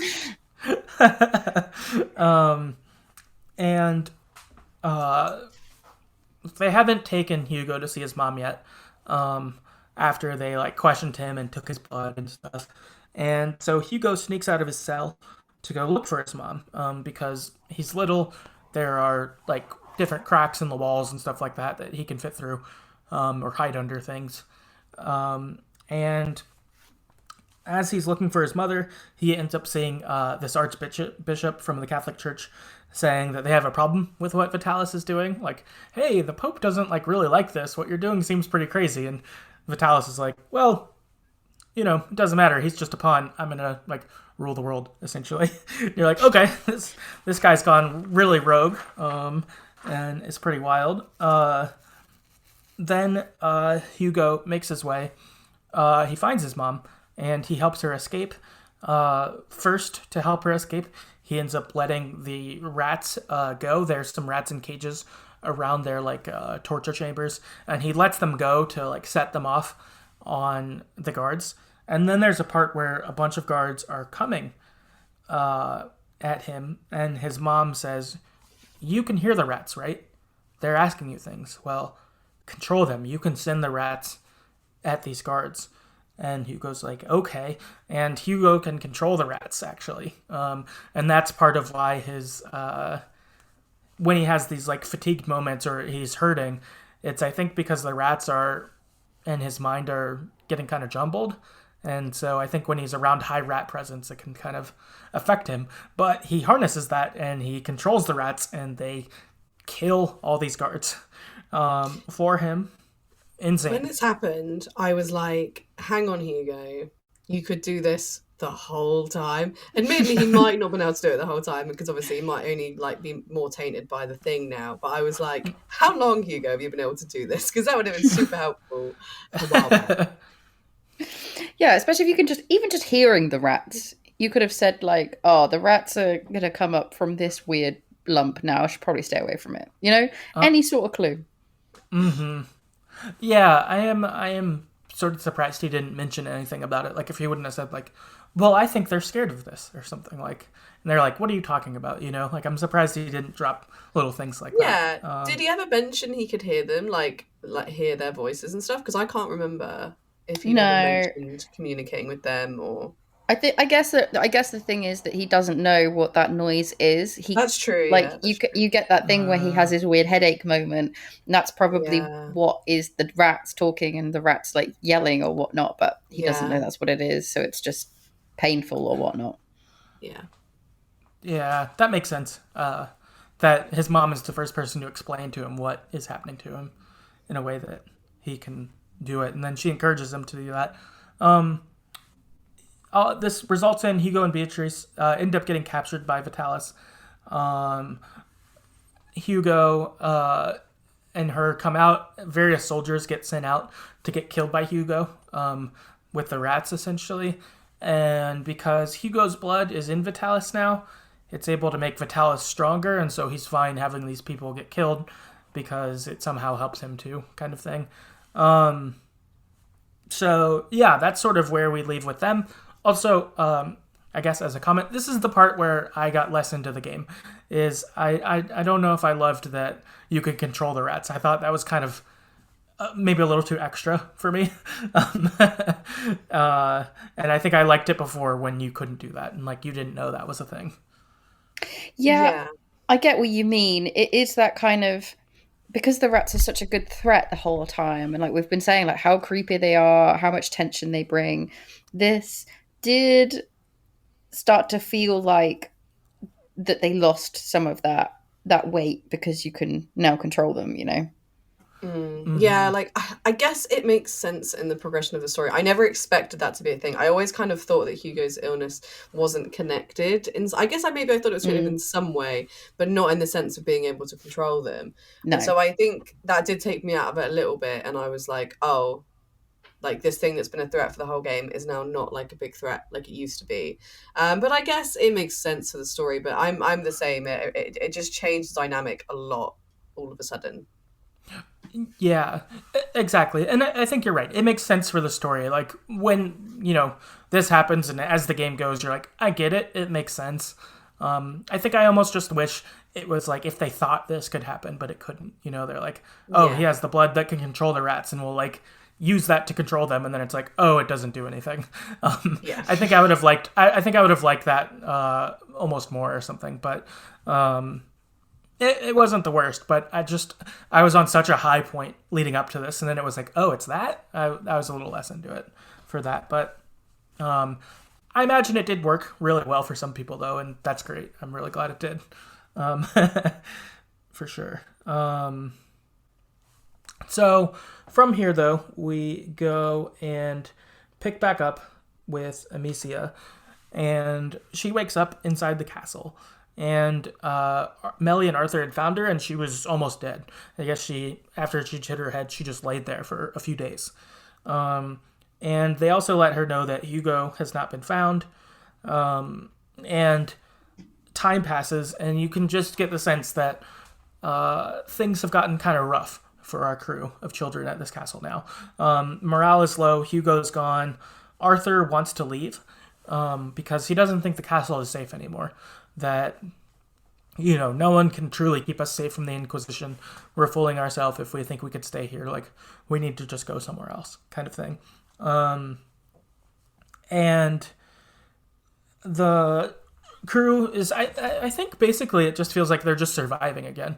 So they're like doing their routine to get the castle safe before nightfall. So they like do the thing where they, move the traps to push the rats in the holes, all that.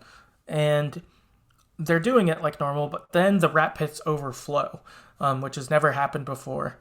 and you've got our crew trying to just escape back into the castle before the rats get them.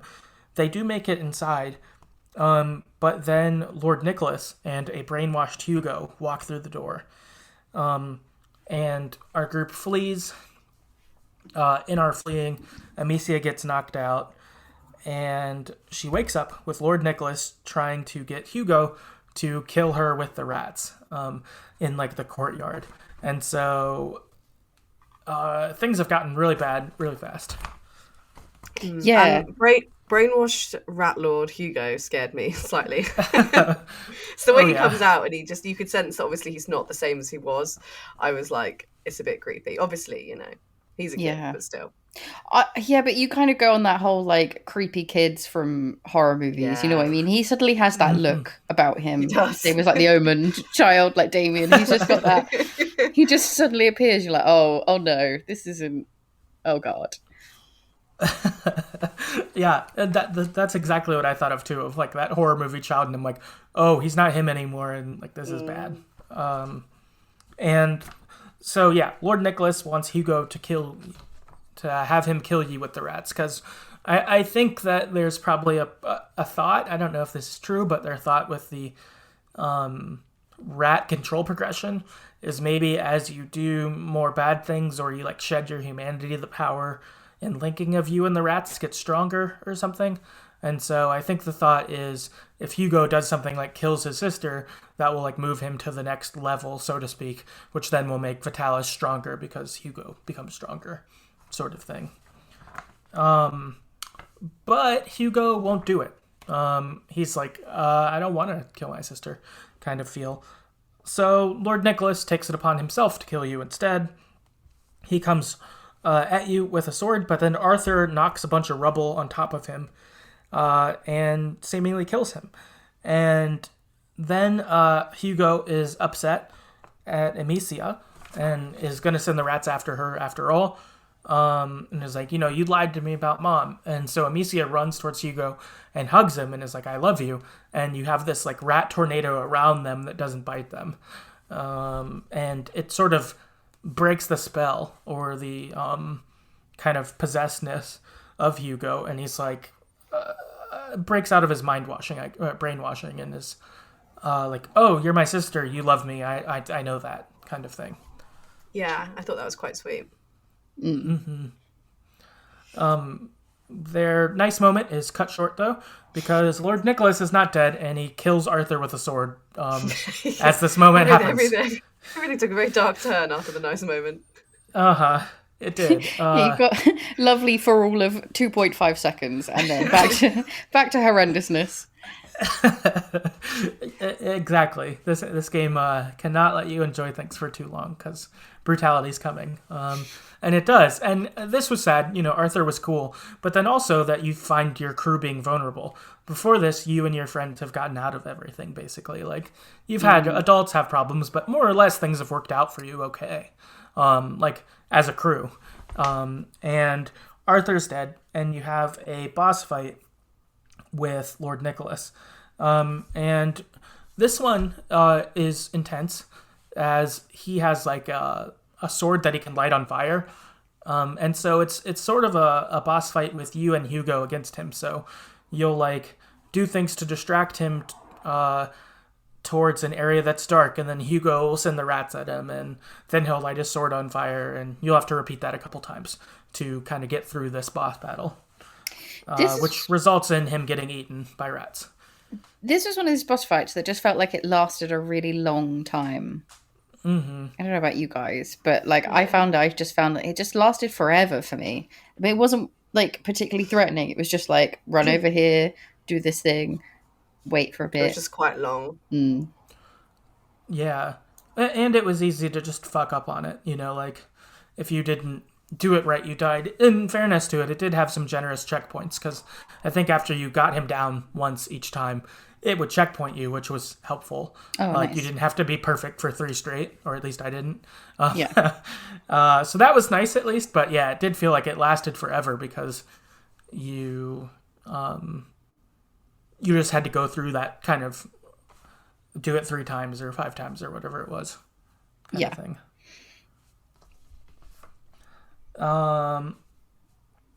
Okay, so from here, the rest of our crew reunite. Amicia, Hugo, Lucas, Melly, and Roderick decide we're going to take this fight to the Inquisitor's HQ. We're going to end this once and for all. We're going to save Beatrice. We're going to avenge Arthur. Let's do this. We have Hugo the Rat King. We can do this, kind of thing. We'll use these powers for good now, sort of feel. And so they make their way to the headquarters, and you get to a part where the group has to split. Melly and Lucas run away to get some guards off of our crew's path so we can continue. So now it's Amicia, Hugo, and Roderick as our primary team. And as we're going, there ends up being a chasm that prevents our group from reuniting. So we have to continue in our small crew on our own. We go through a burning house, and we ultimately have plans to just meet up at the headquarters together. And we end up getting to a spot where we save a couple villagers, but then they run off and get killed by some archers. And then we see the gate to where we need to go to get inside the headquarters. And there's a cart, and Roderick offers to push the cart, which will shield Amicia and Hugo from the archers above, and he'll push it all the way there so you can get inside. And we try to tell him, like, no, we could do this together, and he's like, nah, I got this, kind of thing. And so he pushes the cart and gets riddled with arrows himself as he goes. They make it to the gate. He's pretty injured. He lifts the gate up. We pass under. Roderick's dead. Yeah, this one hit me quite hard. Yeah, it's quite heartbreaking. It wasn't like a nice. It felt quite brutal. Yeah. Yeah, it was sad to lose him. This is also actually where I got stuck. This is the part I was alluding to where I got stuck. Because you have the part he's pushing and you have multiple soldiers like coming at you at different points. So this is where I got stuck. This is where I watched some YouTube on. Yeah. I had to do a couple tries for at least for this one. I remember doing this one quite a few times because it was difficult. Yeah, you had to be quick. I think maybe I lucked out. I was going to ask you what you guys played it on. Were you both console? Yeah. Yeah, I played on PS5. Okay. I feel that's why I probably did this much faster, was just because I had a mouse. I played it on the PC. And so I had the aiming on it was like almost auto aim on it as well. So anything like this was really way easier than I think it would have been had I tried to do it on like a console controller. Yeah, that's fair. Oh, that makes sense. Yeah, I'd get through and I'd get to like the last guy, but also with my resources, like we talked about, there's one that I don't remember, but there's one that's essentially like a throw dust in their face and they die, kind of thing. And I didn't have any of that. I didn't have enough resources to do that, so I just had to get all 8 with the rocks, and so I'd get like 7 or whatever, and just did it enough that I was like, all right, fuck it, I'm watching this on YouTube, like I can't do it. I'm stuck. Yeah, which was unfortunate. But last thing I'll complain about that. But what was unfortunate about it is that, this is an action sequence. One of the only times you ever kill 8 people in a row in the game. And it was like, God damn it, why did you like make this a thing? Like, or, they don't have difficulty levels in this, or you can't do anything to cheat and God mode your way out of it. And so that was frustrating for me. Works for the game for sure, and like was fine, but it was unfortunate that I couldn't do something to sneak around it somehow. Yeah, that's a good point actually. Like it's quite a slow paced game the rest of the time, really. Like there is a little bit of times where someone's running at you, but it's only like ever, like you said, like one person, maybe 2 at the most, of running at you, and you've got to hit them in the head with the rocks. Like other than that, it's you can sneak or do a special route to kill them some other way. Yeah, it just seemed out of place. Like it probably wouldn't have stood out of place if I just had beat it and was fine. Obviously, it is noticeable to me because it was the stuck point. But like, it was just odd that it became more combat-y when it hadn't really been for a lot of the time. But either way, though, this results, as we said, though, in our emotional moment, we lose Roderick, who has been great. He's been an awesome companion, super loyal. He goes down. We lose him here. Our crew's getting smaller. But on the other side of the gate, we do reunite with Melly and Lucas. And so now we're heading into the headquarters itself. Melly and Lucas are going to find Beatrice. And Amicia and Hugo have the final boss fight of the game with Vitalis. And Vitalis has a bunch of white rats, as opposed to the black rats that have been in the game basically the whole time before this. But the white rats that Vitalis has aren't affected by light. So if you had a torch, it doesn't do anything for them. They can still come into it. They're not scared of it. It doesn't bother them. And so you get the boss battle of Hugo's rats versus Vitalis rats,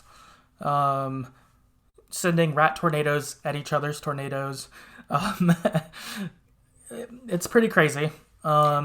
Also, amid this, you throw rocks. You slingshot rocks at Vitalis, so it follows that sort of similar boss fight. Jesus Christ. I was trying to figure out what you were saying, and I was like... Yeah, I was like, what am I saying? Boss fight. Holy shit. Words. Yeah, I know. Man, words don't work at all. Boss fight progression is, the tornadoes hit each other, you hit them with a rock, tornadoes, rock, that kind of thing. Ultimately resulting in Vitalis dying, Hugo and his rats are better, and we win. Yeah, this I did find hard. Again, it was that sudden leap into action versus, the sneaking kind of slower pace stuff that you've been doing, because he throws the rat tornadoes at you and slams a bunch of stuff down, and then you've got to dodge essentially and keep running around to kind of avoid stuff while also then throwing rats at him. It's a lot of rat throwing going on. It was hella chaotic. Yeah. I mean, rat tornadoes. Multiple rat tornadoes. Yeah, it was a lot. Yeah, it was a lot going on. It looked hard, watching it. I was just like, this is intense. But you win, and then you pick up with an epilogue after this battle. A few days have passed, and the rats are gone now. And society is restarting. There's a little fair going on, things like that. And I think people are it feels safe now, kind of thing. And Amicia and Hugo are inside of a town looking for herbs for their mother. Lucas is gonna build some sort of potion to help her.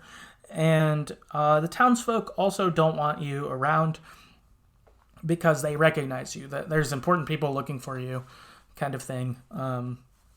So you continue on foot. You arrive at a cart where Lucas and your sick mother are, and give them the herbs, and you're going to find a new home. And Hugo comments that people look at him differently now than they used to, just like Melly did before she left. So we find out she's gone, and then Amicia does something to try to cheer Hugo up, and our four kind of ride off. Yeah, it was it felt a little bit bittersweet, the ending. It felt like, not that I was unhappy that they're having a nice little kind of, their sort of cart goes off into the distance, and obviously they got their mum and everything, but it felt, I don't know what I expected, but I just didn't expect it to end like that. It was, I didn't think that they'd be sort of so banished, I think, from the town as they were. It was quite sad, really, because obviously they're Hugo's I want to go to the fair. Everyone's no. We don't want you. We rather you didn't come, Yeah.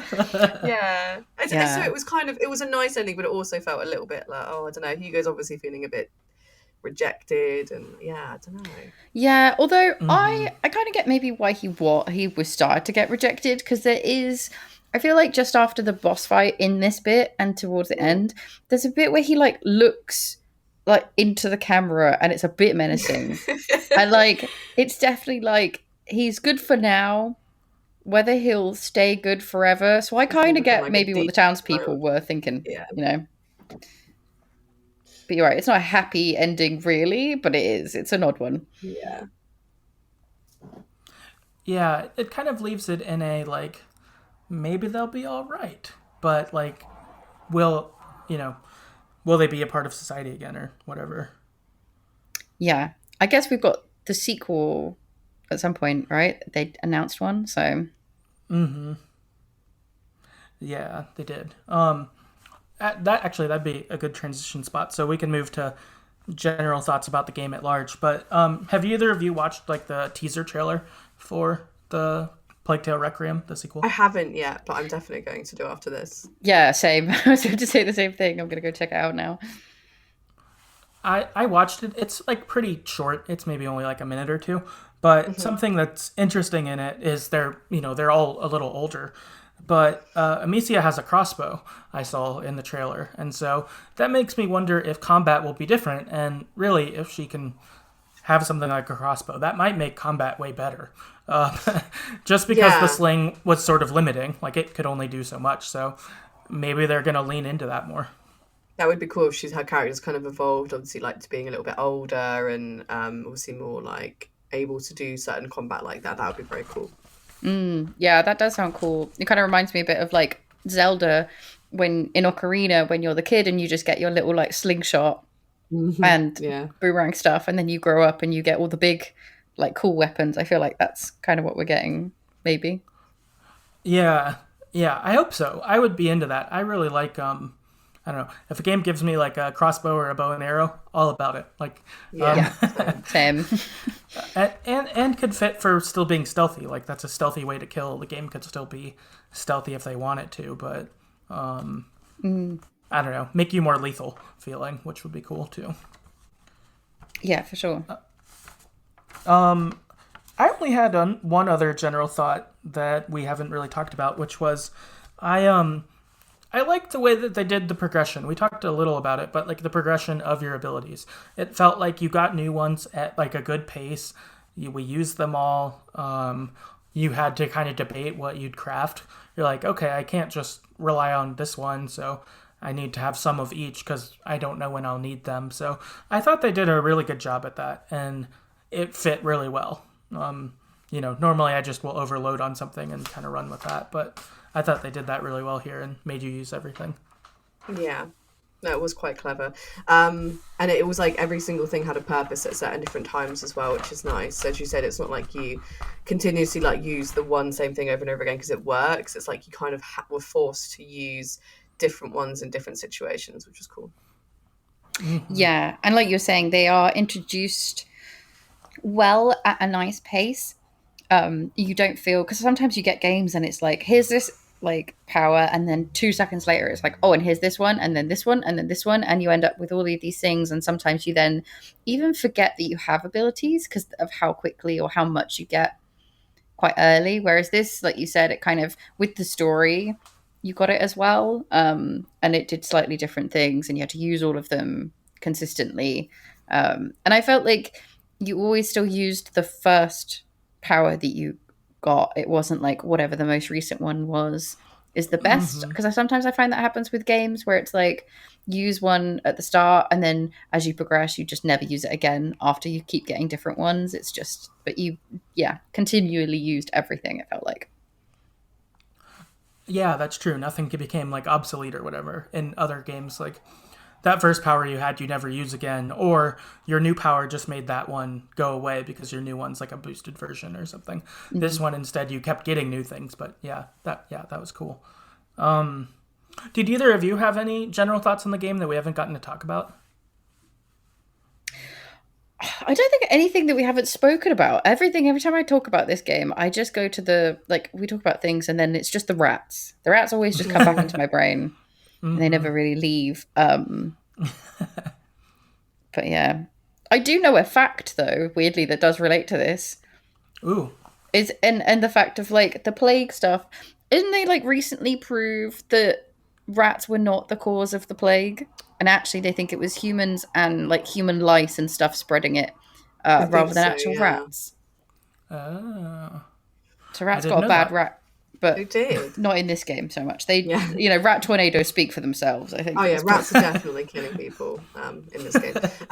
But I looked up a fact about the rats as well, which is it's just something to do with like the actual production. Apparently they can like render up to like 5,000 on screen at any moment for the gameplay, and they're like individual rats. Because I guess within like game design and stuff, they could have easily like when they've done a swarm, just basically made like a mass of rats and just created like this thing that kind of moved. But it was the fact that you could actually sense that they were all individual rats moving almost at different sort of speeds and times, which I thought was amazing, and I think really added to how actually quite scary they were. Because if you just kind of had like a cloud of rats, you'd be like, oh. But the fact that you sort of they break apart, like they sort of fuse and come apart, you can kind of sense, like, especially when the lights are out, and you're sort of starting to move them, they really are like individually, it's like each with their own little tails and legs. Yeah, I mean, I love rats, but it's still like it's quite scary. They've got little red eyes, so that makes them a little bit more scary. But my last sort of general thoughts, just the fact that I think they just did the environments and everything like that so well, in the sense that it's so disturbing and disgusting, but in such a amazing way to really make you feel a certain way. And yeah, I do think it's just like an overall fantastic game, but it is a dark time.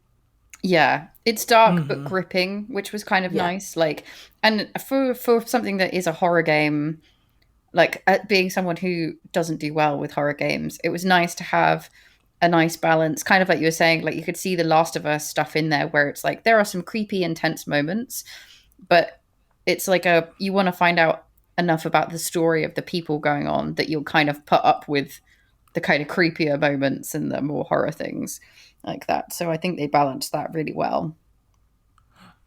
Yeah, I agree. And same thing. I'm not someone who like does a lot of horror games. Like I get scared, so I want it to at least, I don't know, make my way through it or whatever. And this did a good job of that. It was still scary, but not so scary that I couldn't play it, or something like that. Because I wanted to know what was going to happen with our characters. I wanted to know where we'd lead, what would happen, all that stuff. Yeah, that's a good point. Cool. I guess with that, I've got a little bit of listener feedback to kind of wind us down. First up, I've got Phoenix on Twitter who says, great game up until the last couple chapters where it became a rage fest. Pushing the cart with the archers still gives me PTSD. So same bit. So at least someone else did not like that, had that trouble that I did. Cause on Twitter said, masterful storytelling and stunning acting blended with gorgeous and horrific environments to make a rich and compelling narrative. I agree. I thought that the kids did a really good job. I forgot to mention this earlier. Something I did read was that Hugo and Amicia's actors like helped with the writing. Like they would help fix dialogue if it sounded weird. And they would be like, what if we said it this way? Or they'd like give them chances to like do their own version of how to say it. And they all did, like the kids all felt really natural to me. It seemed like they, I don't know, would be these kids in this situation. It never felt weird to me. I totally forgot to mention about the voice acting. The voice acting was actually really good. Yeah, I think that's the kind of thing, like they did such a good job, you don't think about it because it wasn't noticeable that they were annoying, you know what I mean? So sometimes you miss some good voice acting just because they've done a good job, which is a shame, but yeah, they were really good. Yeah, totally. Ren on Twitter said, good rats. Yep, we agree. Tiny and Tired on Twitter said, I found the whole family of kids was my favorite in any game. They generally felt like children or teenagers dealing with wild shit, but trying their best. Yeah, for sure. Agreed.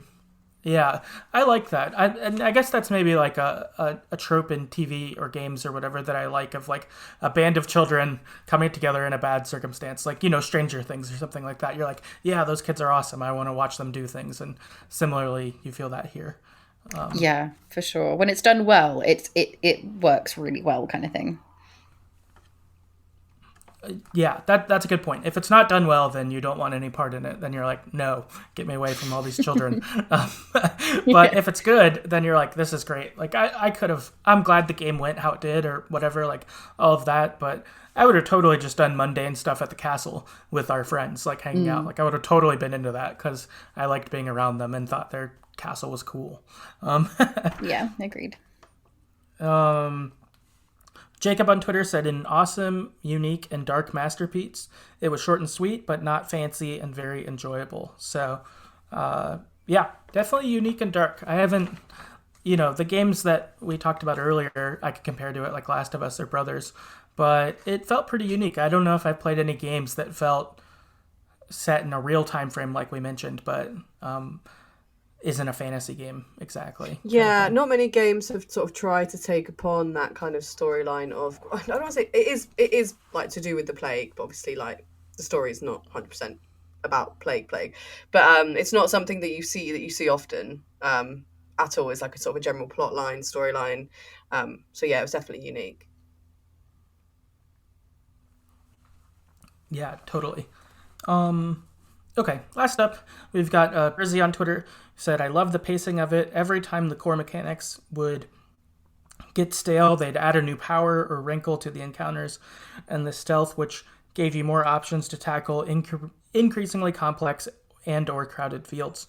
Also, the part where the kids get to the cursed castle and turn it into a private kingdom is really sweet as well. Yeah, spot on. I totally agree with that. Yeah, for sure. Like they said, the pacing and yeah, their little base. It was cool. Mm-hmm. Yeah, awesome. Well, that is A Plague Tale. If anyone has thoughts on Plague Tale that they haven't gotten to share, we'd love to hear them. Send them in. That would be cool. Steph and Nikki, thank you again for coming on. This was really fun. I'm glad we got to do this again. Yeah. Yeah. Yeah, for sure. It's always fun. Yeah. Where can people find you online? Where can people find the podcast? All that stuff. You pretty much, our best place is just go to gametil5.com. There's all of the stuff and all the links on there for our episodes and Discord and other things I'm probably forgetting. But yeah, we're on Spotify, Apple Podcasts, etc. Normally where you find any sort of your podcasts. Perfect. Yeah, that's great. Yeah, again, go check out Game Till 5. Their podcast is a lot of fun. I really enjoy it quite a lot. And yeah, for us, if you want to get in contact with us, you can do that on Twitter at StoryEverPod. Our website's TheGreatestStoryEverPlayed.com. That has links to all the places you can find us, like Spotify and Apple Podcasts and all that stuff. If you'd like to financially support the podcast, you can do that at patreon.com/TheGreatestStoryEverPlayed. And for as little as $1 per month, that will get you access to episodes we do each month that are topical in nature, like our favorite Pokemon or things like that. So if that interests you, check that out. And yeah, that is our episode, and we'll see you next time.